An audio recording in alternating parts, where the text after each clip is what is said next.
Hello and welcome to another episode of Laying Down the Lore of the Old World, a lore podcast in which we aim to separate our ghouls from our goblins, our snotlings from our skaven storm fiends, and our bloodthirsters from our bloodletters, and generally ask, what's up with this Warhammer stuff?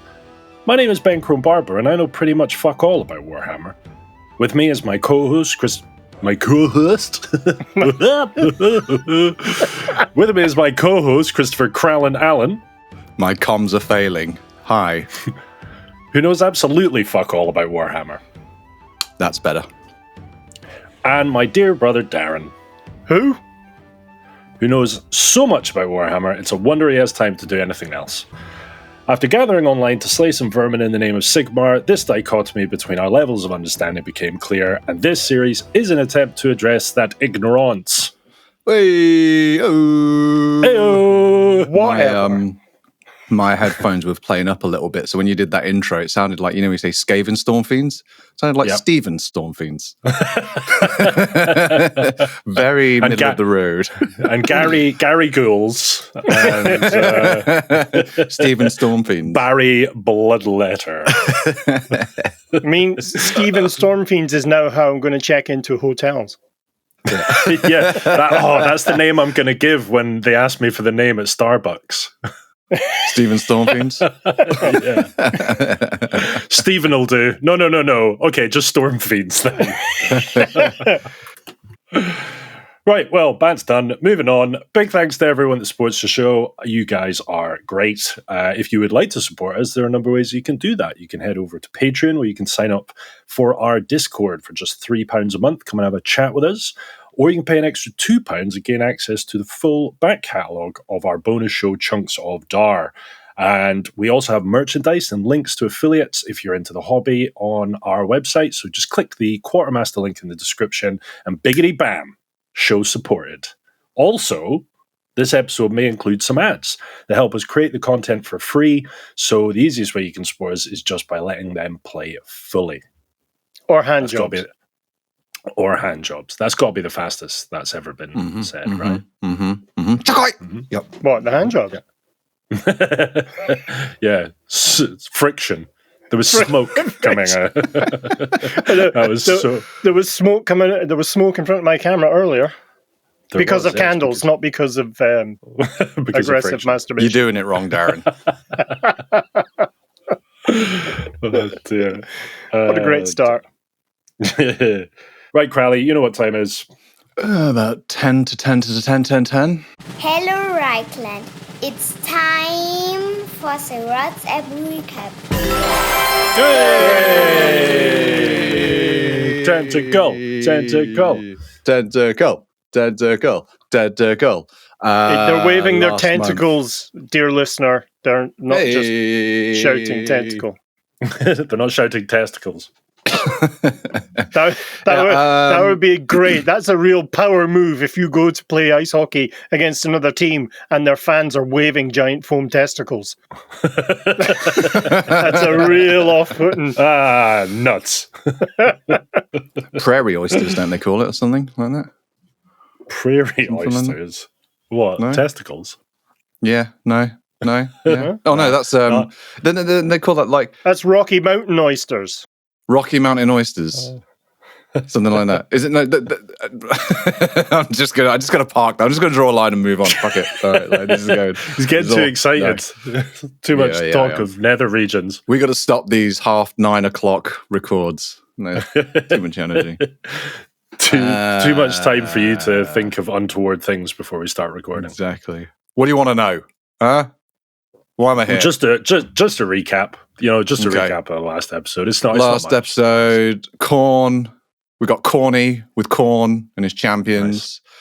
Nice. His magic-hating army followers. Although they still use magical armor and trinkets because they're weird like reasons. That. Yeah, exactly. Denial. 2 champions. Abrax the Bloody. Lived through the Blackened Winter. Slowrith. The champion formerly known as Sir Luther von Zackenhelm of the Knights of the Blazing Sun. I can see why he just kind of shortened his name to Slorith. It's like, you know what? Yeah. Just call me Slorith. It is, but it sounds like a really rubbish nickname, like you'd make up for yourself on the first day of school and just say, oh yeah, my name's Darren, but everyone calls me Sexy Smurf or something. I don't know. Yeah, everyone calls me Blade. Yeah, everyone calls me Ace. Maybe Ace. Yeah, everyone calls me Crowbar. I got caught. My nickname in school was Heed because my head was fucking massive. It's the same size now. You've now that it was when I was born. Yeah, you're like a bobblehead. My God, your mum must have. It's like a feel fucking. sorry for your mother. Yeah, she blames me for her varicose veins. Yeah, no, she does call you Funko. Yeah, it's like an orange on a toothpick, isn't it? we watched that movie the other day. So I Married an Axe Murderer. Brilliant movie. Yeah. That boy's head's like Sputnik. Spherical, but quite pointy in places.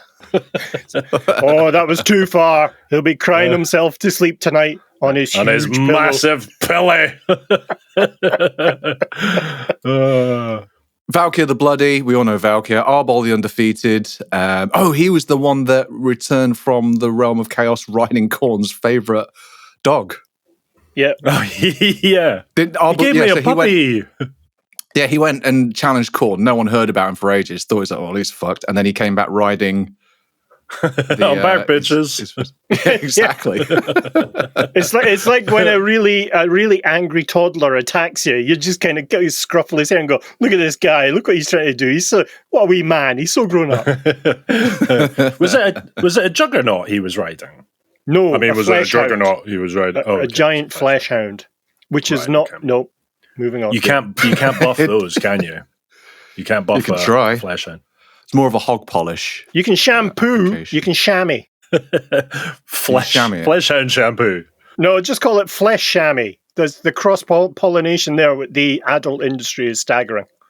And finally, was it Scylla, the Talon of Khorne, or Chinchilla, Scylla Black? Which one? Scylla. Like the Scylla. Scylla. As in Scylla Black. What's your name? Black. Where'd you come from? It's named after the whirlpool in Greek mythology, or the monster at the middle of the whirlpool. Charybdis. How'd you spell it?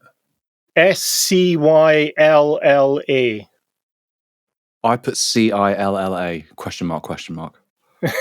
Surprise, surprise. Oh, it's the monster. It's the monster. Scylla's the monster. And it lives in a narrow channel of water? Is that right? Oh, yeah. You're a narrow channel of water. Oh. Oh. He's right, you know. Talon Khorne, he basically became a puddle of chaos piss after gaining one too many mutations, didn't he? He was like, the blackjack table was like, hit me. Are you sure, sir? Hit me. Dude, you've got 21. Bust. Hit me. So you've been at this for hours. You've got 703. Yeah. Dude, you're already holding 6 cards. Are you sure? He was a big gambler. Yeah. He was he looks like a red pelted gorilla crossed with a lizard and a big snaky mouth tail. Yikes. Who's immune to magic? Apparently not. Apparently he turned into a puddle of piss. But but that's different, isn't it? That's chaos mutations rather than or chaos gifts rather than magique. Yeah, they're nap time changes rather than mutations. Yeah. Yeah. You go to sleep, wake up, bam. Puddle of piss. I just imagine him waking up going, fucking not this again. Chaos incontinence. I hold. I'll stick. Yeah, done. Khorne, what a dude. Everyone's favourite chaos god, eh? Everyone knows him. Everyone hates him.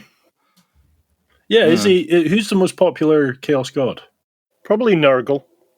Do you mean like in the community, in the gaming? Yeah. No, I mean Nurgle. In the non Warhammer community. Who's the most famous, the most loved chaos god? No, it's probably Nurgle. Everyone, it's one of these truisms. Everyone eventually paints a Nurgle miniature, Right, regardless okay. of what 'Cause armies they it's- have. Yeah. Because it's really easy to paint, because it's very difficult to fuck up a diseased miniature. Spray it Yeah. green, couple of different colored washes on it. Yeah. I reckon I could fuck it up. Challenge. But you'd be accepted. trying. You'd be trying to fuck up. Okay, right, yeah. Okay. Just black. Just all black. Right, I'm not going to wait for a segue. Tzeentch! Hooray! The Hey! final episode of our Chaos God Deep Dive is the God of Change, the God of Magic, end of sentence. So, Tzeentch often represented as a kind of... It's the Admiral.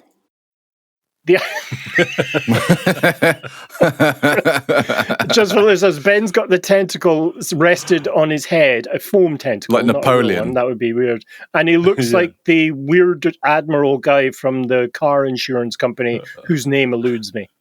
It's Admiral. I know it's Admiral. Or Nelson. What's his name? What, Mandela?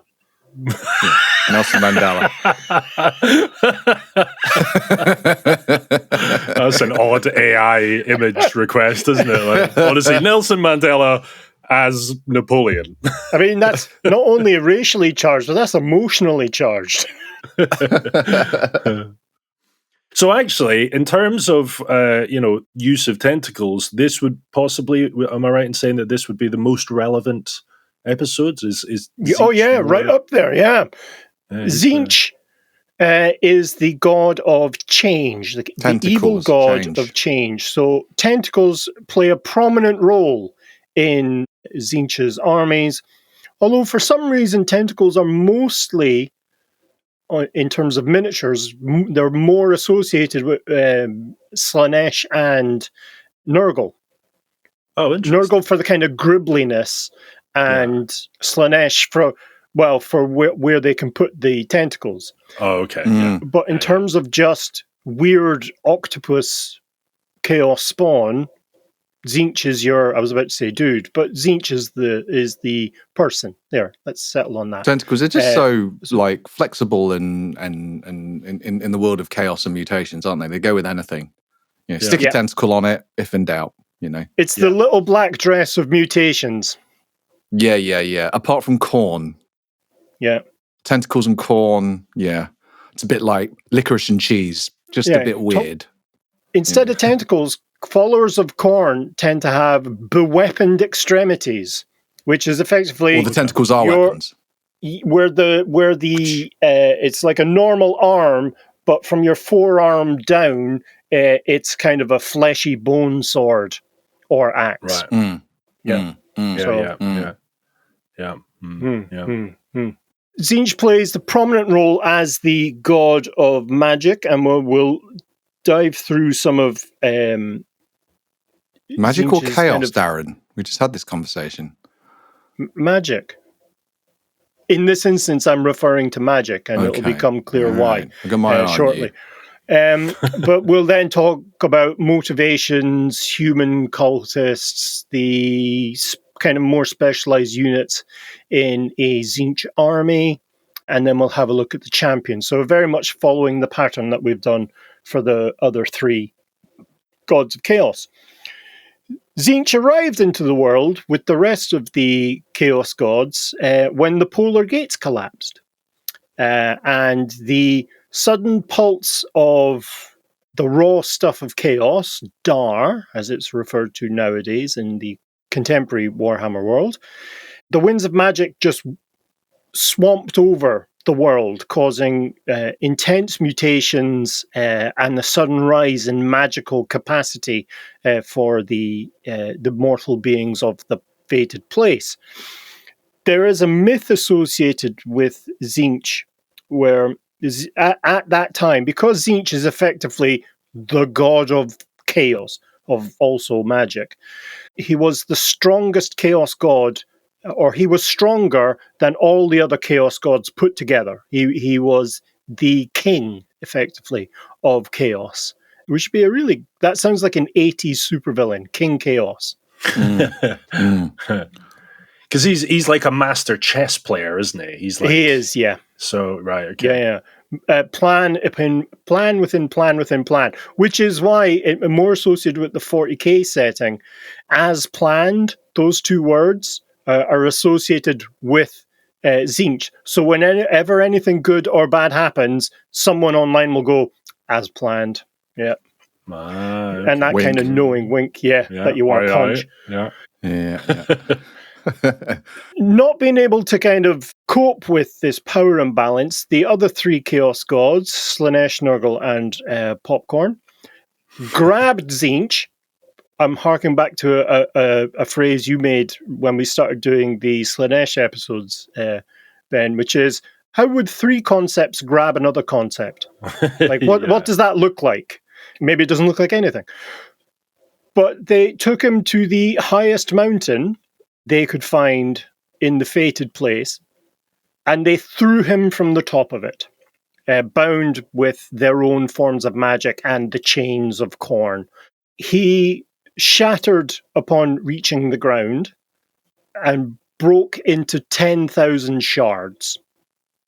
This then divested him of most of his power and caused there to be a relative kind of time of equilibrium from then on, where the rise and fall of each individual Chaos God's power was within an acceptable kind of delta. There's margin. Yes, exactly right.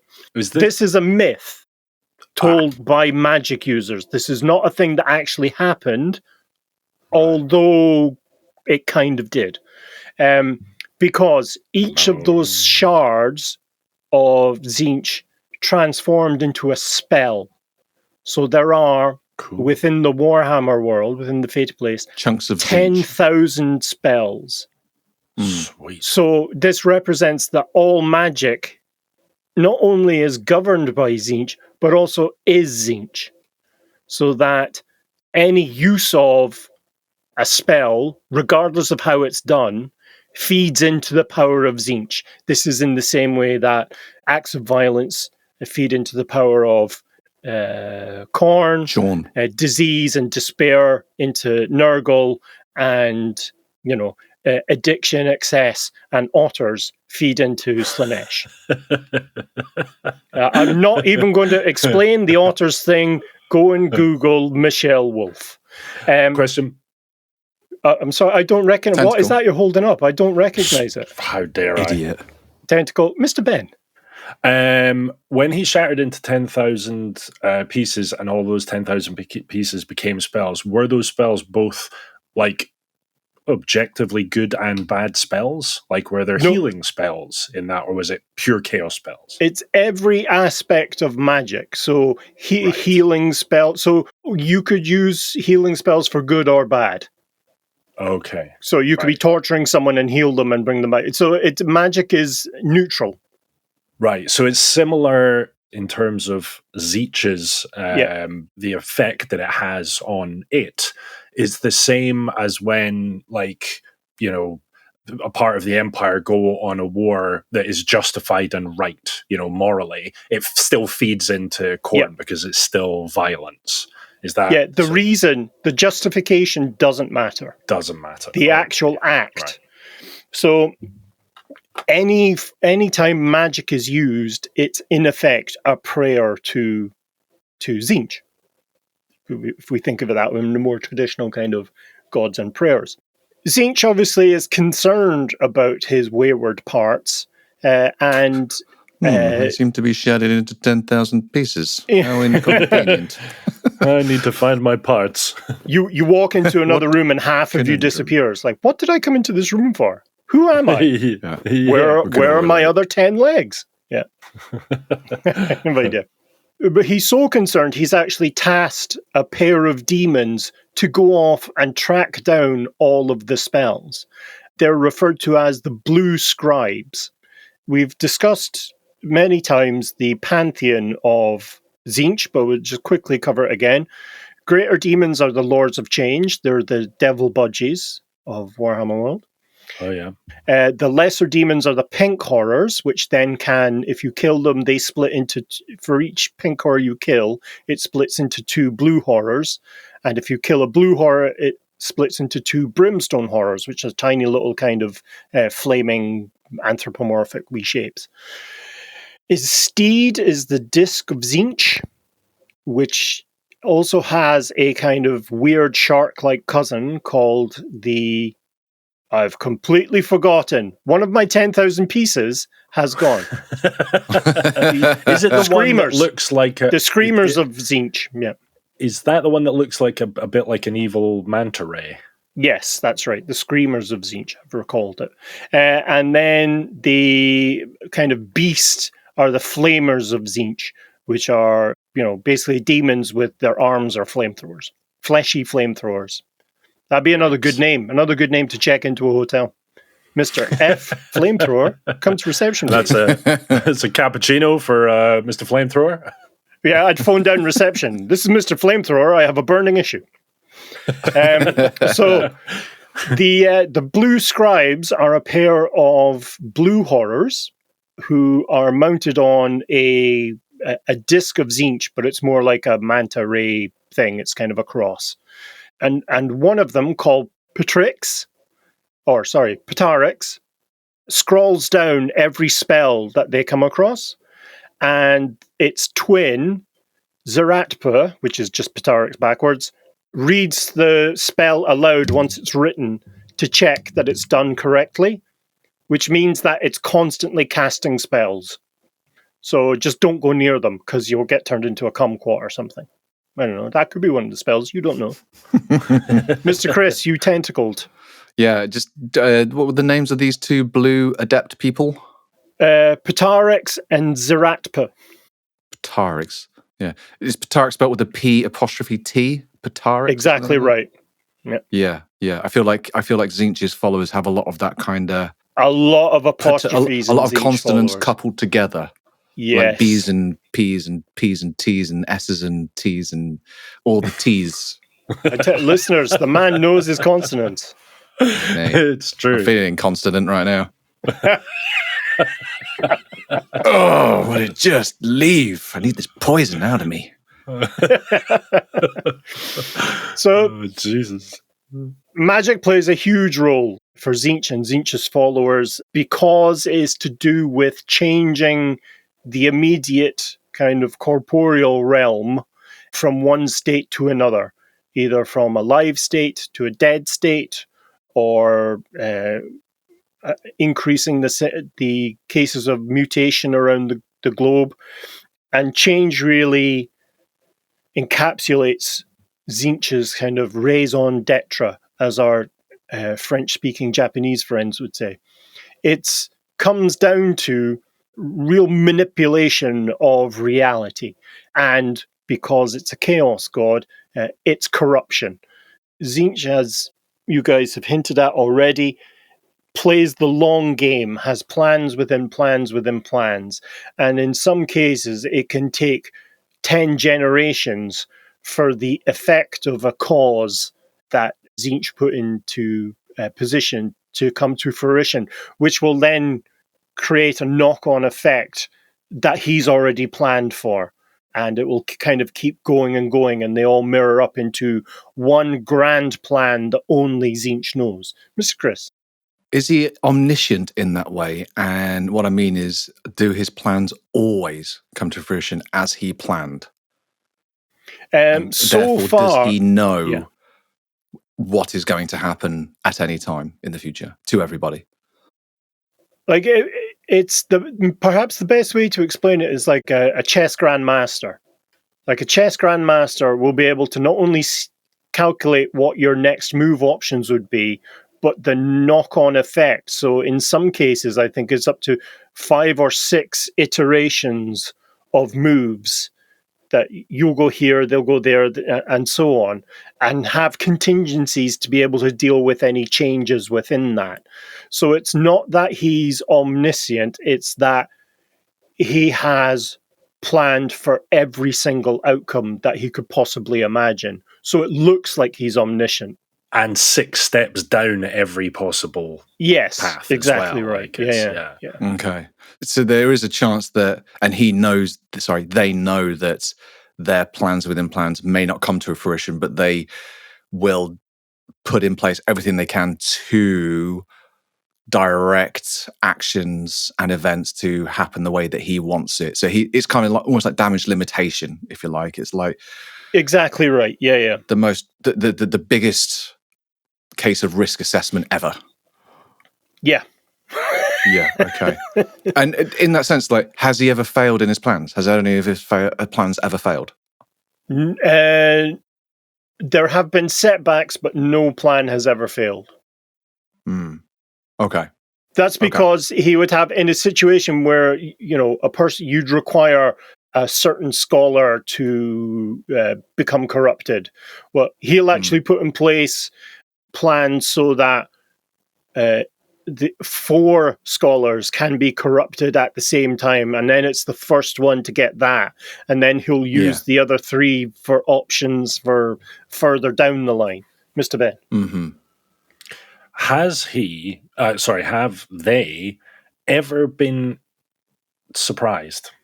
Like, has an individual, like a mortal, done something that they didn't have a contingent plan for? I don't believe so. Right, okay. Or would we ever know? Do you know what I mean? Like, if it happened, he would like, no, I knew that was going to happen. Yeah, well, that's what hence as planned. Right, okay. Sure. This is all part of my plan. Oh, shit, I better get back to this fucking workshop and figure this one out. Thus, with all these kind of machinations and plans, Tzeentch, and certainly Tzeentch's followers, are perhaps the most deceptive and treacherous enemies that humanity could face in the world of Warhammer. A good instance of the kind of realms within which combat occurs from a kind of Tzeentchian perspective is the kind of social and political corruption. So Tzeentch is fascinated by humanity and the constant ambition they have to have a better life, to have a more comfortable life, or to have a more exciting life. And this is really a good exemplar of that would be the noble classes of humanity who have a somewhat pampered life. I heard a great phrase the other day. Someone who's never known hardship is referred to as being born full. And that's staggering. Okay. That's really good. They've never known want, or actual true want rather than desire. And so these kind of nobles become very jaded because once your day-to-day life is taken care of, that you don't have to think about any aspect of it. And really, within this kind of medieval European style setting, the power and authority given to nobles, they're immune from most prosecutions. They can, act as they will with the lower classes. They become really jaded real quick. And even those who manage to kind of hold on to some semblance of virtue, some kind of core value of betterment, of kindness, are still at the whims of the people they have as advisors, who all are conniving and political and devious, and everyone wants something. You hear that a lot from people who are famous or people who are rich. It's very hard to have a genuine relationship with another person because almost everyone wants something from them. And so there's a price for all of that, which, I don't know that I'm sympathetic to that, but I might be. It depends. I guess it depends what kind of celebrity they are and their motives for fame. There are people that just became involuntarily famous, right? And are very humble and modest, let's not name names. Ben. And then again, you get people who get or think they want fame, get fame, and then realize, as you've just highlighted, there's a big price to pay. It's not just money, flash cars, and dinner all the time. And if that was the case, like Dar said, they lose their value. Like if that's the case all the time, then they're no longer special. Yeah. That becomes the new norm, and so you're looking for that next high. I do sympathize with some of those kind of famous people, and I understand why they can be quite bitter and stuff. Like because if someone always wants something from them, they always say like don't meet your idols and things like that. And having had the chance to meet a few people that I admire, they can be quite prickly, and but you just understand that kind of like they get attention all the time. You know what I mean? And like they almost like they've got trust issues to a degree. They can't tell who's friend or foe. Yeah, a lack of authenticity in the people they meet. They just assume everything is inauthentic because they have to be able to survive in that kind of pressured world. But then I think it seems to my experience of people at that kind of upper echelon, let's call it, is it goes in one of two directions. It's either going to go the full kind of, bitter, spiky, very difficult to deal with, or the opposite end of the spectrum, because they just have so much time. If they are, I think, kind of held by morals, they become amazing people. I once met Reginald D. Hunter, the American comedian, and he was the coolest motherfucker I have ever met. When I arrived, he was just like, "What up, cool breeze?" I was like, all right, we are. All right. And he was just so nice. You're my favorite person ever. Yeah, exactly. Like, I love you. Hello, Mr. Hunter. Can I call you Dad? Straight up. Would you like to be in my family? But you could tell, like, he was just, at his core, he was a good person. But he was crying inside. So when they... Yeah, he was just like, this guy is fucking boring the shit out of me. I need to get out of here. When people reach that point of, being jaded, as you describe it, is there a kind of fork in the road in terms of their path of corruption? Because it sounds like that's a relatively good starting place for Slaanesh. For all of them, for all of the Chaos Gods, that's when Chaos cults come a-calling. Right. Because this person has kind of seen through the kind of banal facade of ordinary life within the Empire, let's say, and thus... Fight Club syndrome.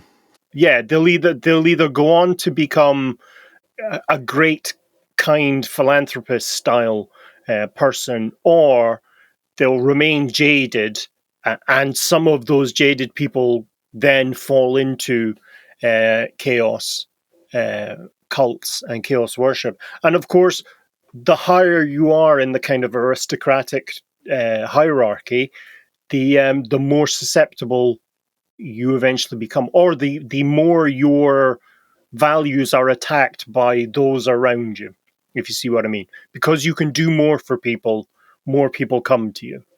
And then it's, either existing nobles who are already corrupted kind of get you into, as Chris alluded there, Fight Club, or some cult will blackmail you into, joining their ranks.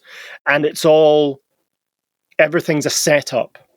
That's what these nobles are living in. Everything's a setup to something else. That's a kind of hell I happily don't have anything to do with. Yeah. So besides this kind of great love of nobility within the human empires, Tzeentch also, because he's the god of change, loves revolt and subversion, and so really enjoys watching established orders crumble under the kind of mob rule or targeted political destruction. Mr. Chris? Sounds like the asshole kids who watch you build sandcastles on the beach and then just fucking run over and kick it over. Jeez, our childhoods are all coming out this episode, aren't they? They are. They'll watch you for like half an hour to an hour build the most awesome, majestic thing you're going to do. You're really happy, and they just fucking boot their football into it.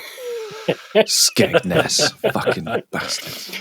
So to give you an example of the kind of plans that Tzeentch would put in place, we'll just have a brief look at the Grunberg uprising. So this is a fairly recent event in the Empire, where a rat catcher, Walther Fleiser, while helping the kind of mayor of Grunberg with an infestation problem in his basement, he discovers a chaos shrine to Tzeentch in the basement, hidden in the basement. The Ratcatcher doesn't want to get in trouble, so he finishes his job and quickly leaves. But over the next few days, he really, the kind of bitterness he has at his lot versus the mayor's lot, the difference in lifestyle, the difference in influence and power really get to him. And so he contacts the local thieves guild, who, while they are, criminals, they're also kind of loyal citizens of the Empire and followers of Sigmar. And they organize a kind of pitchfork mob to go and accost the mayor. The mayor is dragged from his house and chopped up into teeny tiny little pieces by the mob. And his mansion is set on fire with the Chaos Shrine in the basement. The fire spreads and burns down a significant portion of the town, including a small chapel which held many tomes of knowledge and artifacts on the subject of chaos and how to combat chaos, and all of those were destroyed in the fire. So, why did Walther Fleiser become a Ratcatcher? Was it because Tzeentch knew that at some stage in the future, these artifacts are stored in that town? The mayor may or may not have been a follower of Tzeentch. Someone put the items for the Chaos Shrine in his basement, or he was a follower of Tzeentch. And so the kind of dominoes start falling in the direction that Tzeentch wants.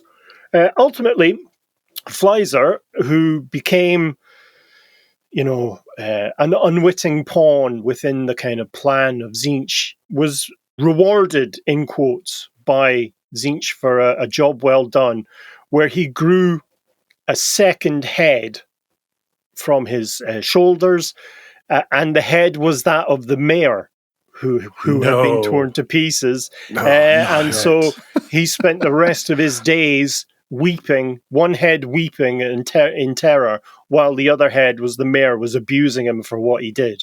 And he went off into the woods and was collected by a Beastman warband who see him as a token of good luck and a source of constant amusement at his sorrows and things. So Tzeentch. It's just sad. Just sad. Yeah. So as we say, Tzeentch, the god of magic, also the god of corruptive magic, and nothing wets Tzeentch's pants faster than corrupting a wizard. And so we all know how that feels. So the colleges of magic in the Empire are constantly under attack by Tzeentch cultists or demonic incursions, with the same kind of frequency as we talked about for 40k, where any magic that is miscast is a crack in the armor of the college that Tzeentch can exploit and get some demons in there, or get some comedy, hilarious results in there for any kind of magical fuck-ups. The colleges have not sat on their laurels and employ wizards referred to as master vigilants. They are the secret police of the colleges of magic, and they monitor every single wizard constantly. Right. They have a dossier for every one of them. Exactly right. So it's very much a pressure cooker within the colleges of magic, because not only are you're already under suspicion by the Church of Sigmar because you're a vile magic user, but now you're also under suspicion by your own peers, by the institution that has taught you. And you've got your magic finals coming up as well. Yeah. Fucking hell. Talk about pressure, man. Yeah. So the influence of Tzeentch within human society can't be overstated. Obviously, chaos cults are a huge issue, and Tzeentch really thrives on the kind of fractured political system, as we've mentioned, and uses advisors and agents to manipulate and deceive not only the nobles, but also wizards, the colleges of magic, and many commoners. And it's a kind of accepted fact that Tzeentch is behind every single weird, treasonous plot or weird happening within the world.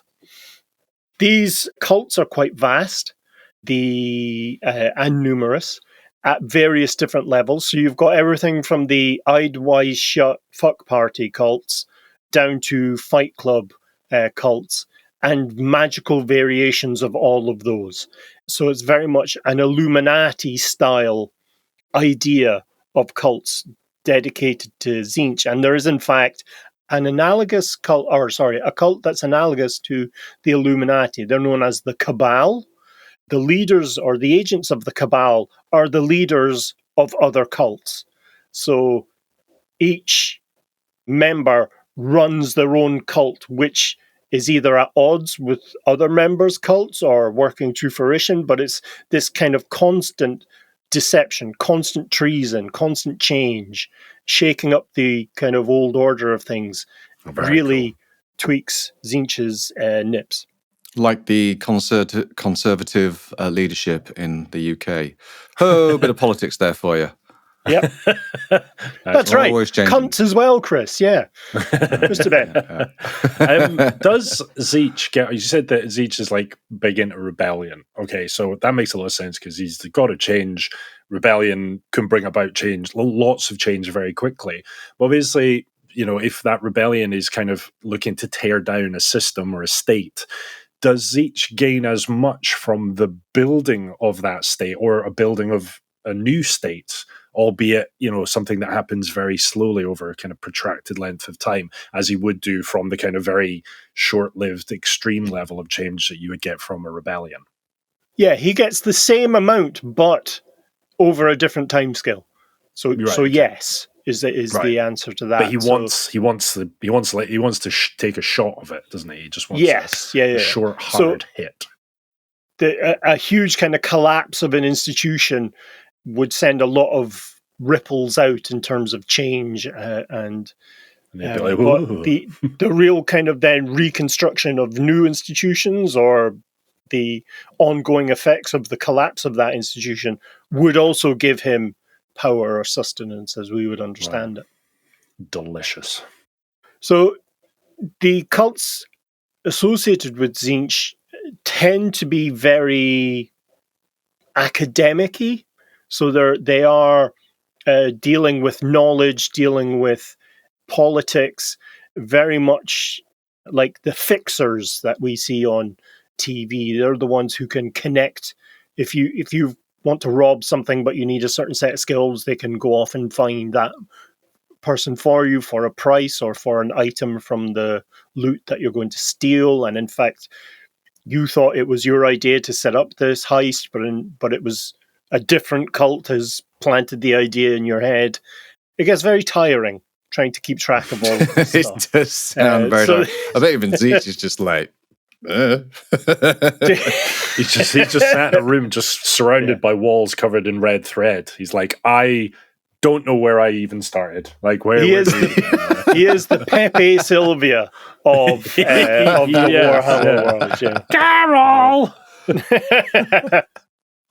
He grants visions and omens to the leaders of his cults, but they're never obvious. We're talking astronomical level obscure. And so everything is a puzzle. Nothing can be taken at face value. You have to go off and research across, 20 different texts of chaos lore to be able to work out exactly what your vision meant and how it should be implemented. And whether that means working with or clashing with other factions of Tzeentch, other cults of Tzeentch, which complicates matters even more so, for the Tzeentch, or as he's known, the Great Conspirator. But I really think it's a lot of I think there's a lot of intellectual edging with Tzeentch. He's just...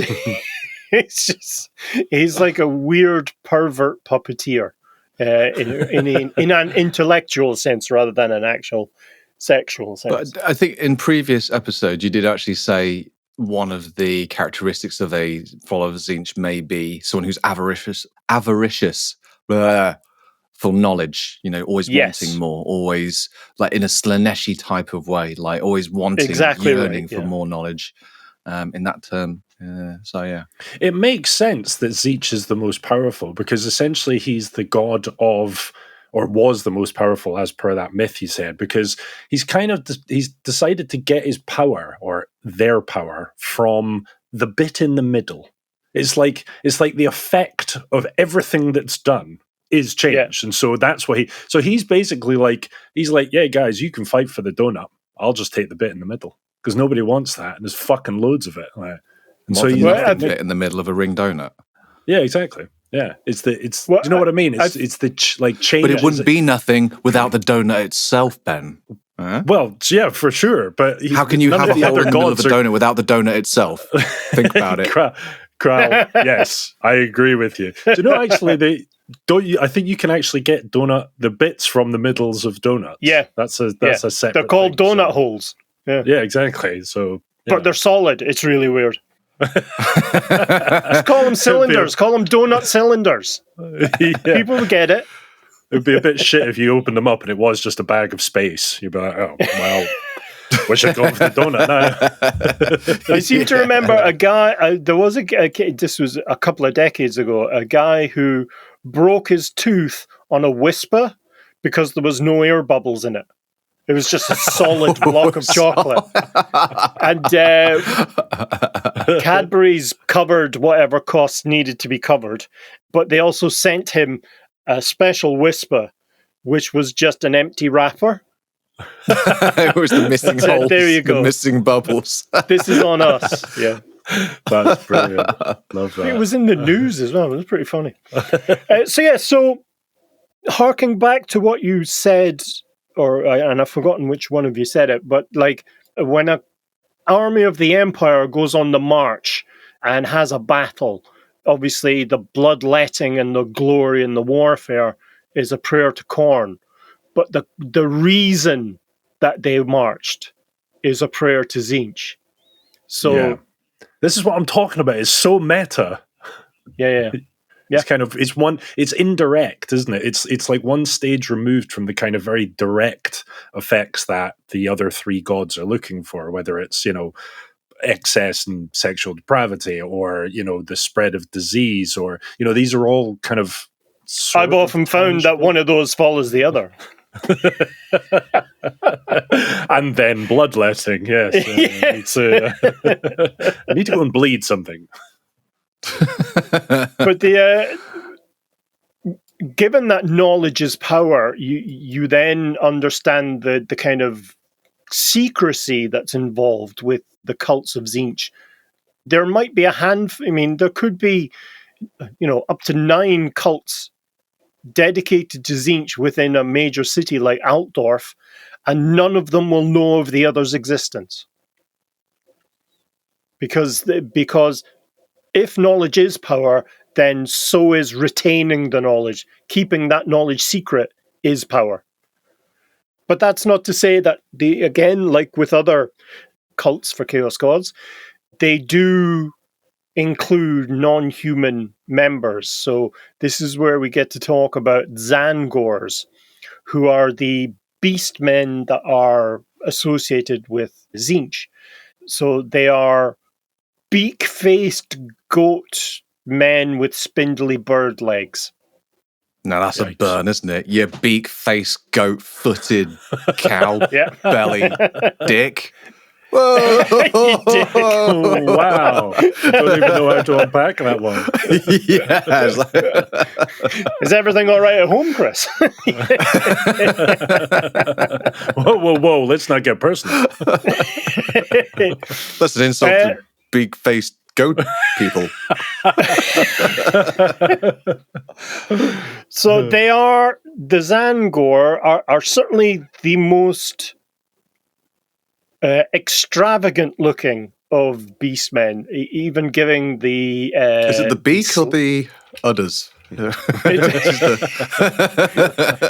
It's more the kind of, it's the eagle goat faces, the weird spindly bird legs, but also the ornate armor and the actual keen intelligence. They are arguably the most intelligent of the kind of types of beastmen out there, given as they are to as much manipulation and kind of political maneuvering as humans are. So you do have within their ranks, there are more magicians, as you would expect, but also more champions, more kind of heavily mutated Zangor, many of the leaders and kind of champions fly through the air, either on wings that they've been gifted with by Tzeentch, or trebuchets.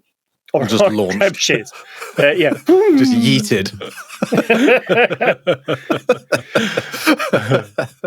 Riding as they are on discs of Tzeentch, so they're on the kind of hoverboards of Tzeentch as they go through, giving a Zangor army a very unique look, shall we say. A unique look. Something can't be very... A strong look. Very strong look. Yeah. Mr. whoever you are, Ben. What, just on that Bentacle. note, on the beast Bentacle, on that note, the what is the kind of relative intelligence of beastmen? I did wonder. I know we haven't covered them yet, but I think we spoke about them before, and I was wondering, like, are they more bestial than they are man? Like, yes, very much language. Yes, they speak the dark tongue, which is common chaos, if you can imagine that thing. Right. Okay. In terms Sounds of very Essex. D&D language. Yeah. Ramai. What do you mean you don't have any fucking chips? In terms of level of intellect, I think that beast men or beast people are on a par with kind of orcs. If you see what I mean, in terms of that just kind of bestial nature. Right. They are very animalistic and savage, but they know how to hunt properly. So they have aspects from all different types of creatures, or, the intelligence of a pack hunter, or, and Gotcha. patient hunters, that kind of idea. But all beastmen are dedicated to the destruction of civilization. So they're very much a kind of hunter-gatherer, agrarian, that kind of, what do they call them? The trad wives, the trad husbands. They are the trad people of the Warhammer world. They want to go back to a time where there was no civilization, and it is simple Darwinian nature. Yeah. Right. It's good to have ambition, isn't it? Imagine all the people. All right, Yoko, settle down. Whoa. He's going to eventually split us up, Dar. Split us! This encapsulating that level of intelligence for beastmen, the Zangors are more... They have a more human nature in terms of deviousness and maneuvering and use of magic. But they are not themselves. They would not consider themselves Una. You still class them like dumber than humans, the Zangor? Or more basic? Yes, they are more in general. Yeah, they are more basic. But I bet in the world of Warhammer that you do get some pretty simple humans as well. Oh, yeah. In terms of combat tactics, the Zangor excel at hit and run. They're very, very swift in terms of, compared to the normal style of beastmen, mostly because they've got bird bones. So they're very swift, but they crumple like tissue paper, unless they are armored. They do a lot of scouting. They do a lot of flanking maneuvers. They have weapons made from a weird kind of amalgamation of bone, iron, and crystal. And almost all of their weapons are empowered by the kind of magical energy that swirls around followers of Tzeentch anyway, because they attract the winds of magic. The Zangor, of course, hate the Pestigor, who are the beastmen of Nurgle, and will flat out refuse to fight alongside them in any form at all. Yeah. Zangor. Would they attack a Pestigor? Would they fight them? Yes, unless their shaman or their chieftain orders them not to. And even then, that's a very rare occurrence because it's like an on-site with those two factions. Right, okay. And also with Slangor, who are the Slaneshi ones, and Khorngor, who are the clue's in the name. Tzeentch really has a lot of control over the tribes of the north, the Chaos Waste. The Kurgan and the Norscan tribes in particular revere Tzeentch. They know him as Char, and is particularly favoured by the shamans and sorcerers for obvious reasons, and is seen as a kind of guiding spirit for those tribes, giving the benefit of the North and their Darwinian existences to the tribes. It's not to say that only sorcerers worship Tzeentch. Warriors do as well, for his capacity for change and his ability to kind of help you fulfill your ambitions. Warriors tend to be heavily mutated because obviously he's the god of change. Tzeentch armies tend to be more a collection of just wow when you're facing against them, rather than the more straightforward armies like Khorne or the more disgusting armies like Nurgle. Every single mutation you could possibly imagine is present within a large army dedicated to Tzeentch. But there's themes, so you'll see a lot of eagle-style mutations, either wings or beaks or combinations. There are many champions who one of their arms is a wing and the other arm is just an arm. Or possibly a tentacle. Who knows? Sounds very ineffectual. There are far more chaos spawn associated with Tzeentch armies, or Tzeentchian armies as they're sometimes called, than with any other flavour of chaos, purely because it's seen as a blessing from Tzeentch, and the benefits, in quotes, of that blessing are beyond the capacity for mortal people to work out. And so there are no bad mutations when it comes to followers of Tzeentch. Even though some of them are objectively bad, they're not viewed that way. They're viewed as kind of being touched by God. I don't care who you are, whether you're Tzeentch or human, that's a bad mutation. All right. Yeah. You've got a tentacle as a nose. What's the fucking point of that? Like? Oh, here he comes. Elephant's fan. Yeah. So is there, you know how human beings can only withstand a certain number of mutate or gifts before they then become Chaos Spawn? Is that number the same for Tzeentch, or are they a little bit more resilient to the mutations? No, it's the same for Tzeentch. They are not resilient to mutations at all.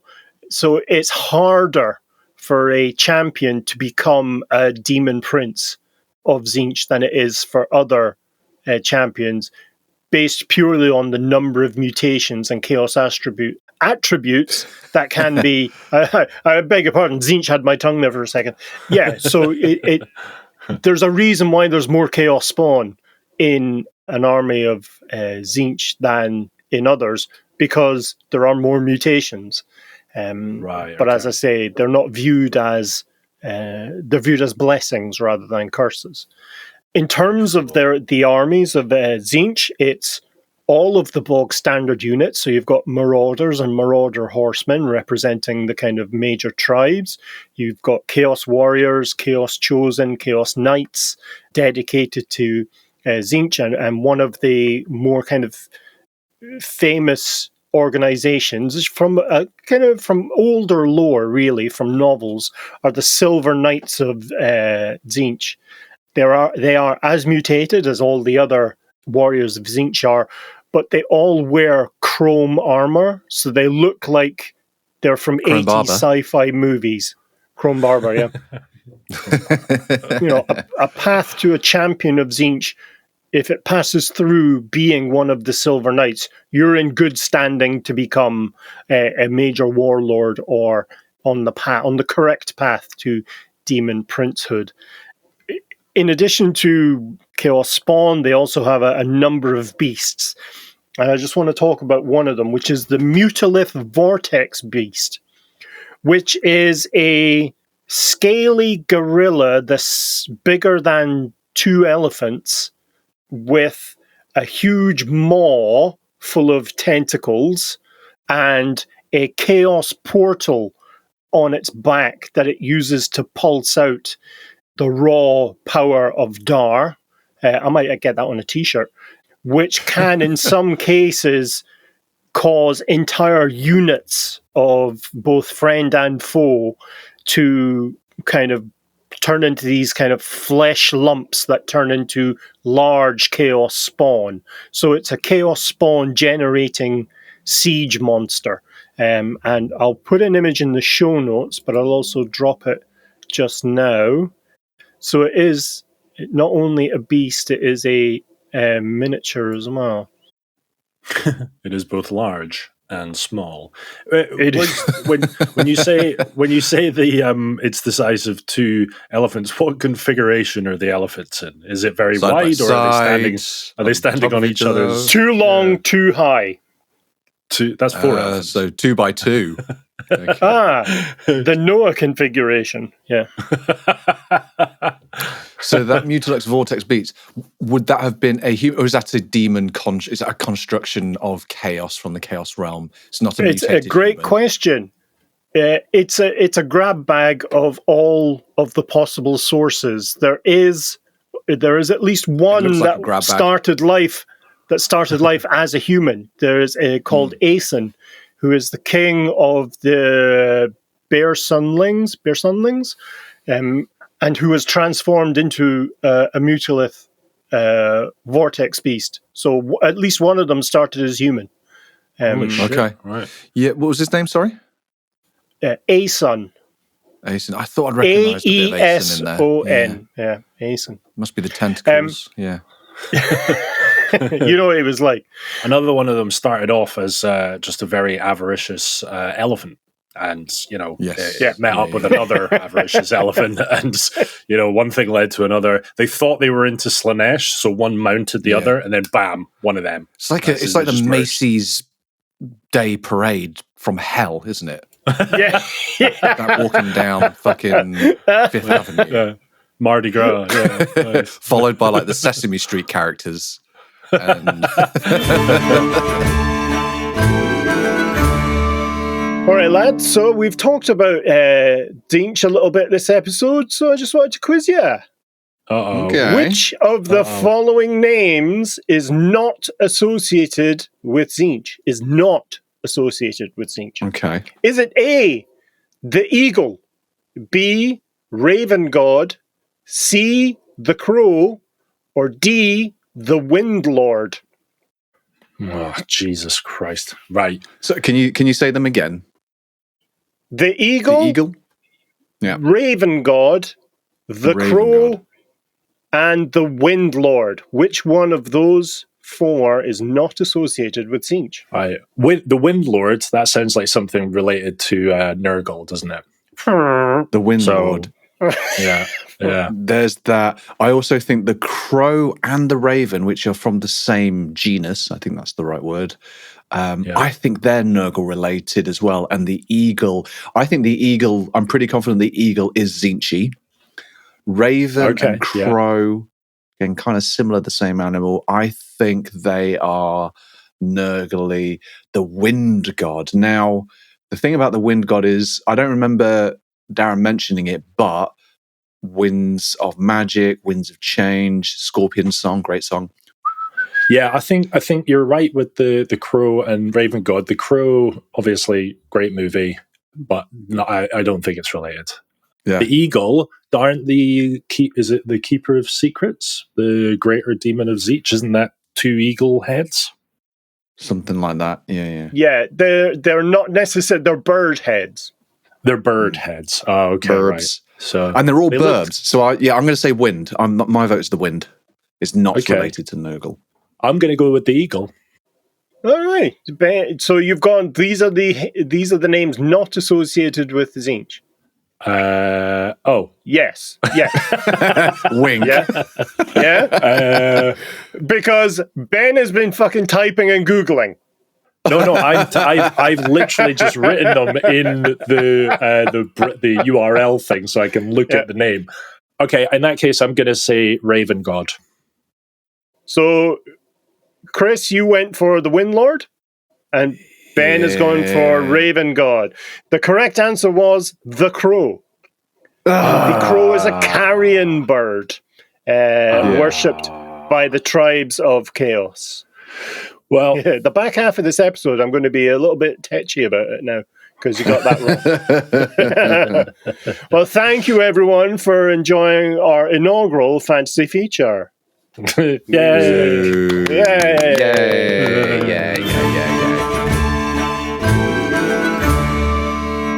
So that really kind of underscores the magical, twisty, mutated nature of Tzeentch and his magic. And indeed, his magic really comes in 2 flavors, either of bolts of magic or firestorms of magic. And he has the two kind of iconic spells are the Bolt of Change, which is like a laser beam that when it hits you, it turns you into Chaos Spawn. Nice. Sounds like a motivational webinar I attended the other day. Yeah. Bolt of Change with Tony Robbins. And how would does that literally do exactly that on the tabletop? Yeah. Like if you fire that at an enemy, do you swap that mini out for one of your own Chaos Spawn? Yep. Oh, amazing. Yeah. So then you're just able to run amok in the enemy ranks. Yeah. Yeah. It's one of the benefits of being able to kind of spaff Spawn onto the table at any time. That's brilliant. The other kind of changing form of magic there, as I mentioned, is Firestorm. There is a spell called Tzeentch's Firestorm, which burns the enemy regiment into pink ashes, from which pink horrors emerge. So it transforms you into a lesser demon of Tzeentch. It's not 1-for-1. You get D6 of them if you kill a regiment, but it's still, you get extra demons. But then, like, so if you bring a pink horror onto the tabletop, that is in essence like bringing 5 new units onto the tabletop, isn't it? Because you said when you kill one, you get 2. Yeah. No, it's even more than that, isn't it? Because it's 2 blue horrors from the pink, but then 2 brimstone horrors from each of those blues. Yeah, is that right? So you get 7 so you can get total. Yes, but fucking hell. The kind of ratio of horror to human that you kill is not 1-to-1. You get, if you destroy a unit, you get a D6 amount. You can get a random amount because it's Tzeentch. Right. But a lot of, he has, as I've kind of alluded to, the most colourful of armies, and that includes his magic. He has various magic fire spells that have different effects. And the effects are based on the colour of the magical fire used. So red is damage. Yellow forms a shield around you. Orange gives you kind of prophecy and you're able to see into the future slightly. Green sows confusion and treachery. Blue is an alternate damage flame. And purple brings mutation. And rainbow is candy. Well, rainbow is Tzeentch. Rainbow is Mutalith War Beast. So just be careful there. It's like the pride of magic casting. Yeah. The rainbow. These are in addition to every single other lore of magic that you can think of. Tzeentch, or rather, they used to be able to use any form of battle magic from any form of race at all to be able to combat, which underscored their kind of expertise in magic. And of course, that's not just limited to spells. You also have magic items. And we'll just briefly talk about a couple here. You've got the Globes of Change, which are mutating hand grenades. So these are glass vials filled with multicolored kind of magical smoke. And you throw them, it cracks on someone's armor, and bam, chaos spawn. Cool. You have the various types of warpstone charm. So warpstone obviously is the solidified wind of Dar, and that can be used to power up or dispel spells as required. There is something called the Cordial of Tzeentch, which is a power drink that in terms of game mechanics, you roll a dice for every single statistic that you have on your character profile, and depending on what it is, you either add one or remove one from it. So it just is. It's so cool. Total change of every aspect of your being, Mr. Chris. Well, cordial suggests that you need to dilute it like 4, 5, 6 parts of water. I knew you were going to say that. Yeah, it's like homeopathy. Yeah, it's more powerful the more dilute it is. Got it. Yeah. Okay. Cool. Right. Okay. The final item really I want to touch on is the Rod of Tzeentch, which is just a wizard staff, but it's able to cast incredibly powerful magic through it, even if you're not a wizard. And that's one of the keys with Tzeentch's champions. Not all champions are sorcerers, but all of the champions have the capacity to cast spells. Because it's some of them might misfire. They just don't know how to handle the magic. They're just like, you zap, whoa, sorry. Sorry. Yeah, it's still new. I'm still working it out. Yeah. No. Yeah. No, that'll buff right out. It's fine. Yeah. But yes, so champions can have one of their reward naps, and they wake up and they know magic. They know a magic spell of some aspect.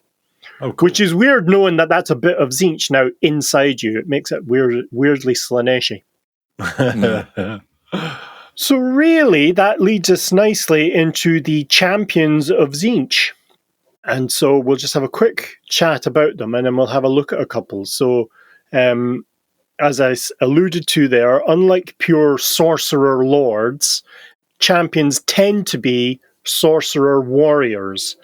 So in many editions of fantasy, one of the first reward that a champion of Tzeentch would get is magic level 1. They would be able to cast spells. So they were pretty game-breaking champions in earlier editions, because you could have someone with like a real kind of combat monster stat profile who now also can cast magic. In the game, is casting a spell still counted as like an attack phase? So like if you were like a buff champion, like you say, and then you suddenly have the ability to, well, not suddenly, obviously you're going to know whether they have the ability to cast spells or not. Is it something they can kind of move, attack, and then cast a spell? Or is the casting of the spell seen as, is that the attack? Is it one or the other? It depends on the edition you have. In some editions, yes, there is a distinct magic phase. In other editions, magic spells were tied to given phases. Right. So you play this spell in the movement phase or the attack phase. Gotcha. Or during combat or during range combat, that kind of idea. Gotcha. Right. So it's and some of those spells are still like that, regardless of having a dedicated magic phase. In terms of their appearance, we've said it already, incredibly ornate looking chaos champions. So the image I've just sent there, that's a snapshot of a standard force of Tzeentch. So it's very incredibly baroque, ornate armor, flaming sword there, courtesy of the Chaos Champion, and a weird-looking horse mount thing. God, imagine waking up in that. Yeah, it's fucking what, the horse? Tore my pillow to shreds. Amazing. Yeah. Like, wouldn't want to scuff it. Yeah. I woke up impaled to the headboard. Sorry, mate. You just give me a hand. I just need to get my fucking podrons off this bed.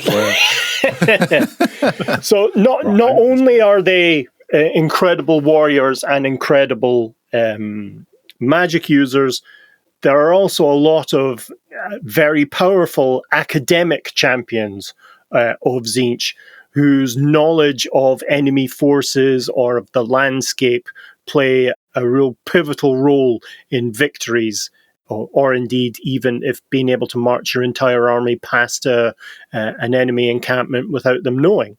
So it is this deadly combination of magic, ferocious combat skills, and academic awareness, of cleverness, I suppose, that makes them so formidable on the battlefield as champions. And of course, they have the kind of backing of their demon or their demonic patron, Tzeentch, so they have a further level of command they can bring when they're summoning demons. And we'll start with an example of that for a chaos champion known as Melekh, who was Melekh. within the... Melekh. He's from Liverpool. He was the kind of chief Tzeentchian lieutenant of Archaon during the Storm of Chaos. He began as a blacksmith in an Aisling tribe up in Norska, and while his wife was in the throes of a difficult childbirth, the shaman cast a standard, like a spell they use during childbirth to ease pain and ease the birth of the child. But the spell went wrong, and the wife was torn apart by this heavily mutated son that kind of exploded from her. Wow. And he was known as Saispeth. His Mr. Chris. What happened to the shaman? Did he get his license revoked? Nope. No longer a licensed medical shaman, sir. Yeah, he got a series of bad reviews. Yeah. Saispeth's deformity was seen as a good omen by the village chieftain, who kind of gave him the name of Saispeth and proclaimed that the favour of Zangor, who was their demon patron, who is a lord of change, a greater demon of Tzeentch, was upon this child. And the chieftain received a vision from Zangor where the winner of a tournament would become the next shaman's apprentice. And so Melekh, despite having a horrific dose of grief, quite understandably, won the tournament. And the shaman really feared that the prophecy that the chieftain had received was about Archaon and not about Melekh. So he sent Melekh on a doomed mission to recover Zangor's true name, the Lord of Change, the kind of demonic patron of his tribe. Melekh wandered into the Chaos Wastes, headed due north, and was able to fight his way through to get into the realm of chaos itself. So he transitioned from the mortal to the chaotic, warp space, basically, in 40k. Mostly by mastering his own fears, he was able to have mental fortitude in the face of the various horrors that were thrown at him. Not only pink or blue, but also the flamers, the flamethrower guys, and the screamers, the sky sharks. And he enslaved more and more of these creatures. Mr. Chris. These horrors which he had to endure in order to kind of prove his worth and achieve what he wanted to achieve. Were these actual horrors, or were they just all in his mind? Could they actually harm him as well? Was he in mortal danger? He was in mortal danger because he was a mortal within the realm of chaos. So he was in the area of kind of what you call them, Ben? Concepts. He was within the realm of angry concepts. Okay. He was able to physically beat some of these demons into the shape of a burning disc of Tzeentch, a hoverboard of Tzeentch. And Nice. Eventually fought his way through to Zangor, and again, despite being beaten down by more and more demons of chaos, he persisted in questioning the demon, trying to get its true name out of him. But it was all for naught. He had been beaten down, but with his dying breath, he demanded to know the demon's true name, which made Zangor kind of reflect on this human who had fought his way through and the mission he was on. And unbidden, his own true name popped into his head, into Zangor's head. But because of the nature of the realm of chaos and the realm of Tzeentch, the name actually appeared physically in flaming writing next to him. Wow. And so Melekh It was able to understand and manifest the true name, which bound the demon's soul to him. Cletus. Forever. This all had taken a couple of years, but because time passes weirdly in the realm of chaos, 20 years had actually passed within the mortal world, and he was returned to his former tribe, seeing that not only had this amount of time passed, but also that his son, Saispeth, had murdered the shaman during the battle against against Melekh's demonic army, which ultimately fulfilled the weird-ass prophecy. All of this battle, this Melekh and his demonic legion, the one he had beaten into submission, and the conquest of the tribe and reconnecting with his son, all of this had been seen by Archaon, who just so happened to be sauntering past with his enormous world-ending army. Archaon the coincidental. Oh, yeah. Look at that. Yeah. So Melekh became one of the chief lieutenants under Archaon, and both the Aisling tribe that he was from, but also the demons that swore loyalty with him, fought then within the Storm of Chaos, ultimately facing battle at Brass Keep, the Chaos Fortress. Remember the Chimera Trebuchet of Brass Keep? Yeah. Where am I? Yeah. Melekh. There we go. Melekh. And so I will show an image of him, and you can, judge for yourselves. Enjoy it or not. Drink it down. It always goes down smooth. So he's on the kind of flaming disc of Tzeentch. It looks quite radical on the disc. Yes, you know what I mean? yeah. Like 80s power music. Right into the danger zone. Well, I think he's definitely hovering to the soundtrack done by Def Leppard. He's got that vibe. Yeah, totally. So this is the disc that he basically beat ethereal energy into a solid, what looks like metal disc with spikes. Yes. Mate, man's got skills. I mean, what aren't you getting about this, Ben? I thought we'd been crystal clear about this. Yeah, fair dues. I mean, that is something. Man. He's like the Neil Buchanan of mount making. It's actually made I'll from make a fucking mount out of anything. Yeah, it's actually made out of toilet rolls and electrical tape. Sticky back plastic. Looks great, is flammable from a realm of magical fire. Yeah, exactly. Yeah, very, very fragile. So these flames, they're not intentional. No. So that story gives you a kind of fairly good grasp of what it means and what it takes and what it means to become a champion of Tzeentch from the Norscan world. Obviously, there are humans in the Empire who become champions of Tzeentch, and we'll talk about one of them now. It's Aekold Helbrass. Helbrass, that sounds familiar. Born as a son to the Graf of Reichland, so one of the kind of real up there in the aristocracy of the Empire, living a life of total privilege. So as we alluded to earlier, born full, never wanted for anything. Constantly caught within the political intrigues of the empire and kind of courtly life. Very, very jaded. Definitely prickly, I would suggest, using Kral's story there earlier. But eventually he grew tired of all of this intrigue and he wanted more from life. Not necessarily avariciously more or greedily more, but there was a purpose that he didn't have. More meaning.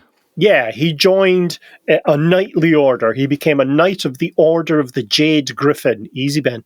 And he sought meaning through service to Sigmar. So this was him trying to find meaning, returning to the kind of core values of Sigmar and the Empire and what it meant and the defense of the Empire and so forth.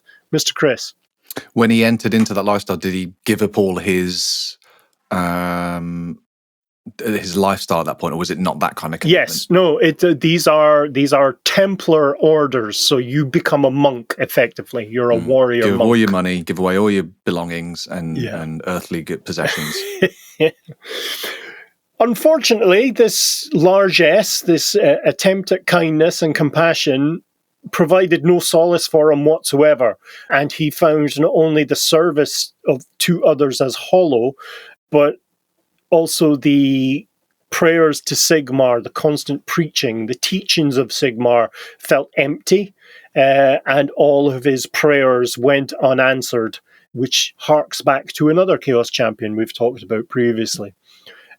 This jaded nature, which seems to have overcome all humanity within him, all kind of sense of compassion, drawn as it was completely from a sense of entitlement, brought him to the attention of the Brethren of the Golden Eagle, a chaos cult,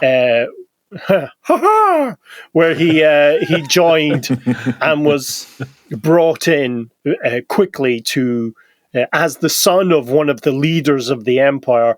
He had immense influence and control over vast areas of policy by whispering in his father's ear. Father. Unfortunately for him, he found meaning, but I tell you who else found meaning: the witch hunters, because the cult was found and disbanded fairly quickly after that.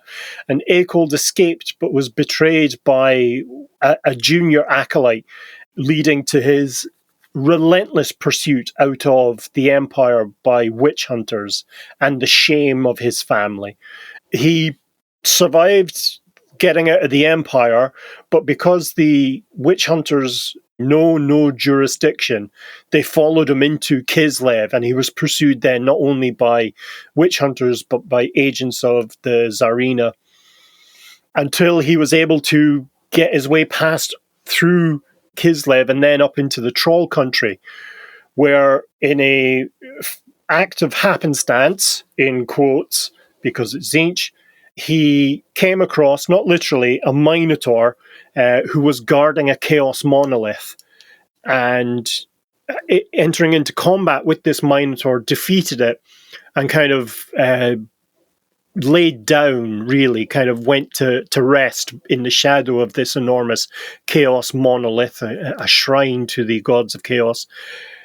But while he was examining the Chaos Monolith, he discovered a carving within, like a very good carving, of himself on the monolith.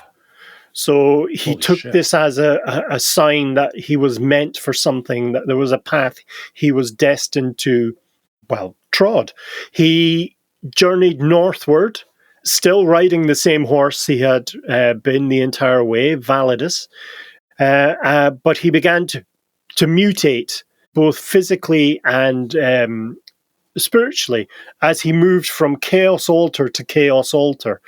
At one altar, he battled the mirror image of himself as a member of the Jade Griffins. So this represented him overcoming any sense of allegiance he had to the Empire and to its values, It was a tough battle that almost killed him, and mortally wounded, he reached for the altar's gateway, feeling regret really for his past, but accepting his destiny as a champion of Tzeentch, kind of getting that sense of fulfillment, that sense of purpose finally in his life. He entered into the realm of chaos and was immediately spat out, transformed as he was into Aekold Helbrass, the champion of Tzeentch, with a mission to return to the Empire and bring the teachings and the truth of Tzeentch to the citizens of the Empire as the kind of architect of faith. He then headed back down into the Empire. This renewed sense of purpose, seeking to fulfill that sense of destiny. And as he walked, with every step, new life sprang from beneath his feet. So we've mentioned him before. He's the one, Aekold was the one that he's a being of life, of pure neutral life, as it were, I suppose, where he can return things to life that have died in any form of organic life. He can even regenerate troops that are near him who have been killed, and he can resurrect himself.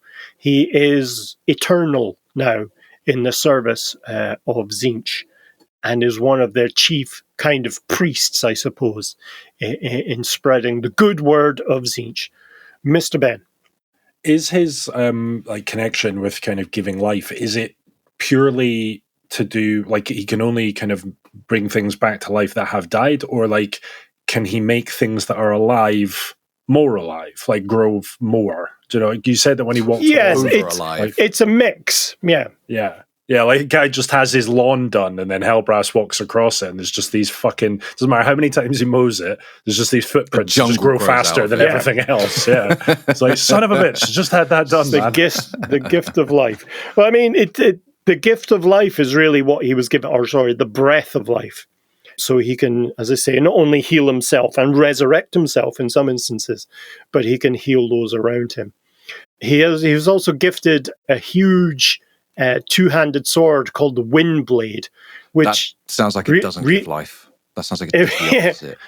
It gives something else. Wind. It makes you. It's an interesting set of equipment to give somebody who is on a mission to teach. Yeah, it's like a giant two-handed sword. Yeah. Oh, fine. I'll learn whatever it is. And here, you can see here, Tzeentch said this, and then Tzeentch said, it's actually blunt, but it's just a laser pen. Just makes his PowerPoint presentations that little bit more engaging. He doesn't want to bore people too much. It's like, yeah. It's one of those gifts of Tzeentch that you have to roll a dice at the start of the game to see what power it has, because it has 3. So it can cause Helbrass to fly. He can fly if he holds it. Right. He can, instead of it striking kind of last, like most two-handed weapons have, it suddenly becomes extremely light, but still is strong, and he can strike first. Right. So, surprise, mother, boom, yeah. Or he can throw it, and it will return to his hand. Like so he's very much... Yeah, he is a Chaos Jedi. Amazing. That's effectively what he is now. Yeah. That's cool. I heard a story the other day that I was on the topic of throwing things that come back to you. The Australians during the Second World War created a boomerang-shaped grenade. Just let that idea settle in. I wouldn't. Just like, oh fuck, it's coming back. Flaming Galah. Yeah, why would you do that? Yeah, why Australia? Why? Yeah, and then you realize they're Australians. That's why. Yeah. That is unfair. He didn't mean that, Australians. I think it was to get round corners. But I said it with love. Idea. Yeah. Oh, okay. I think it was to get round corners. That was the idea, but I'm not sure. Yeah, that's what they told you it was for. Yeah. So the final champion we want to discuss this episode is Egrimm van Horstmann, the fallen magister of the Order of Light. He joins Dragon Face, wasn't he? Yes, so he joins the College of Light. Is incredibly accomplished magician already. He has a natural talent. He gains early recognition through his teachers, and he is deft at combating the powers of chaos, or the influences of chaos. So much so that when a distant relative of the Emperor is possessed, he's called upon to be part of the group that goes to exorcise this demon. The exorcism, that's Mills. The exorcism, as exorcisms are wont to do, goes wrong, and after a few of the more junior members of the Order of Light, the delegation that's sent to heal this poor person, are killed, Egrimm seems to be able to have banished the demon, much to the relief and gratitude of not only the Order of Light, his peers, but also the imperial family, I would say. So he is looked upon favorably.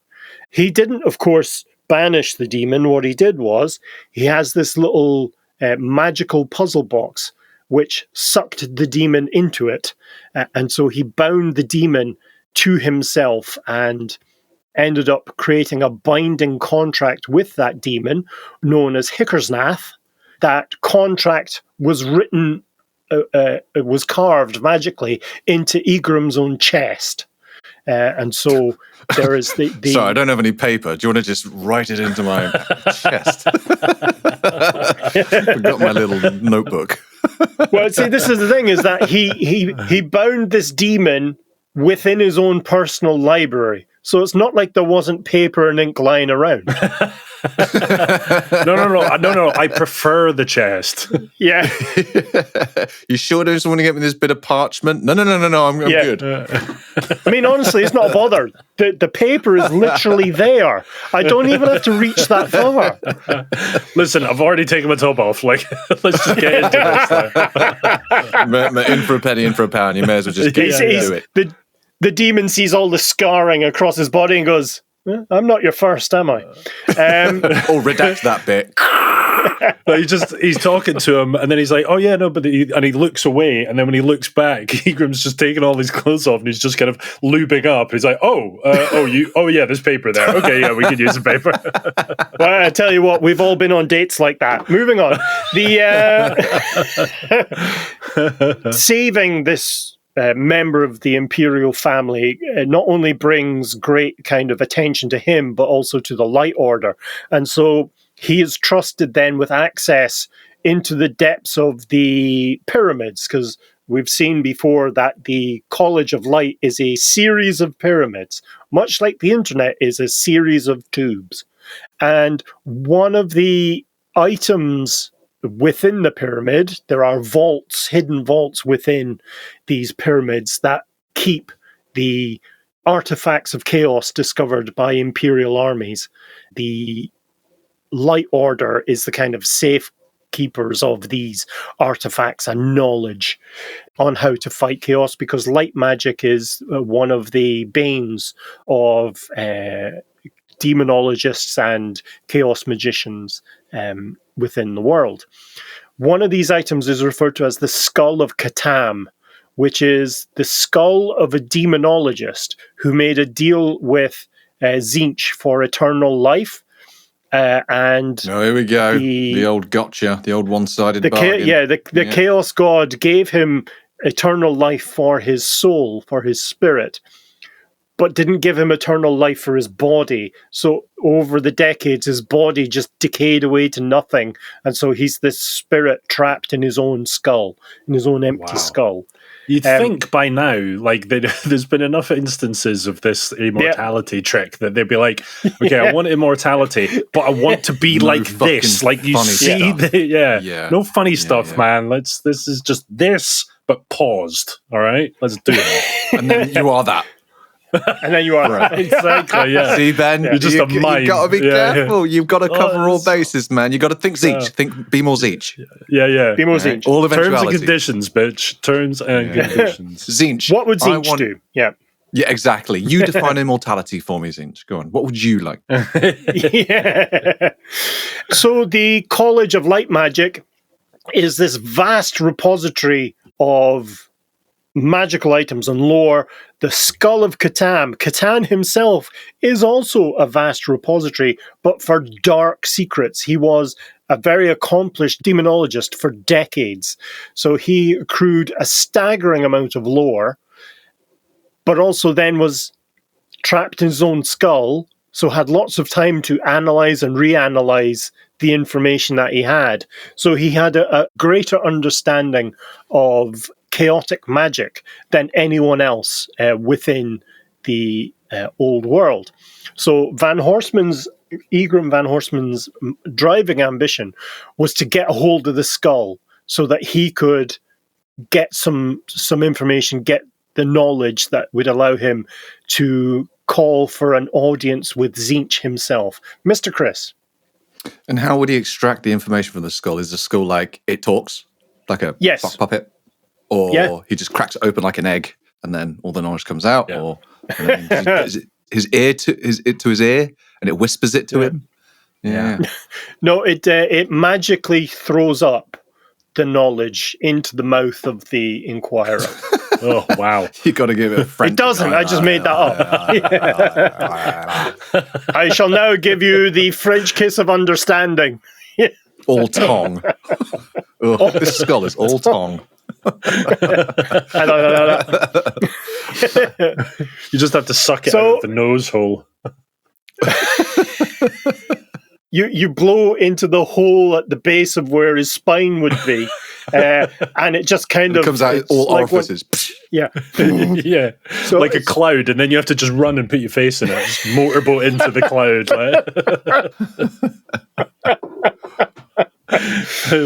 Anyway, fun with chaos.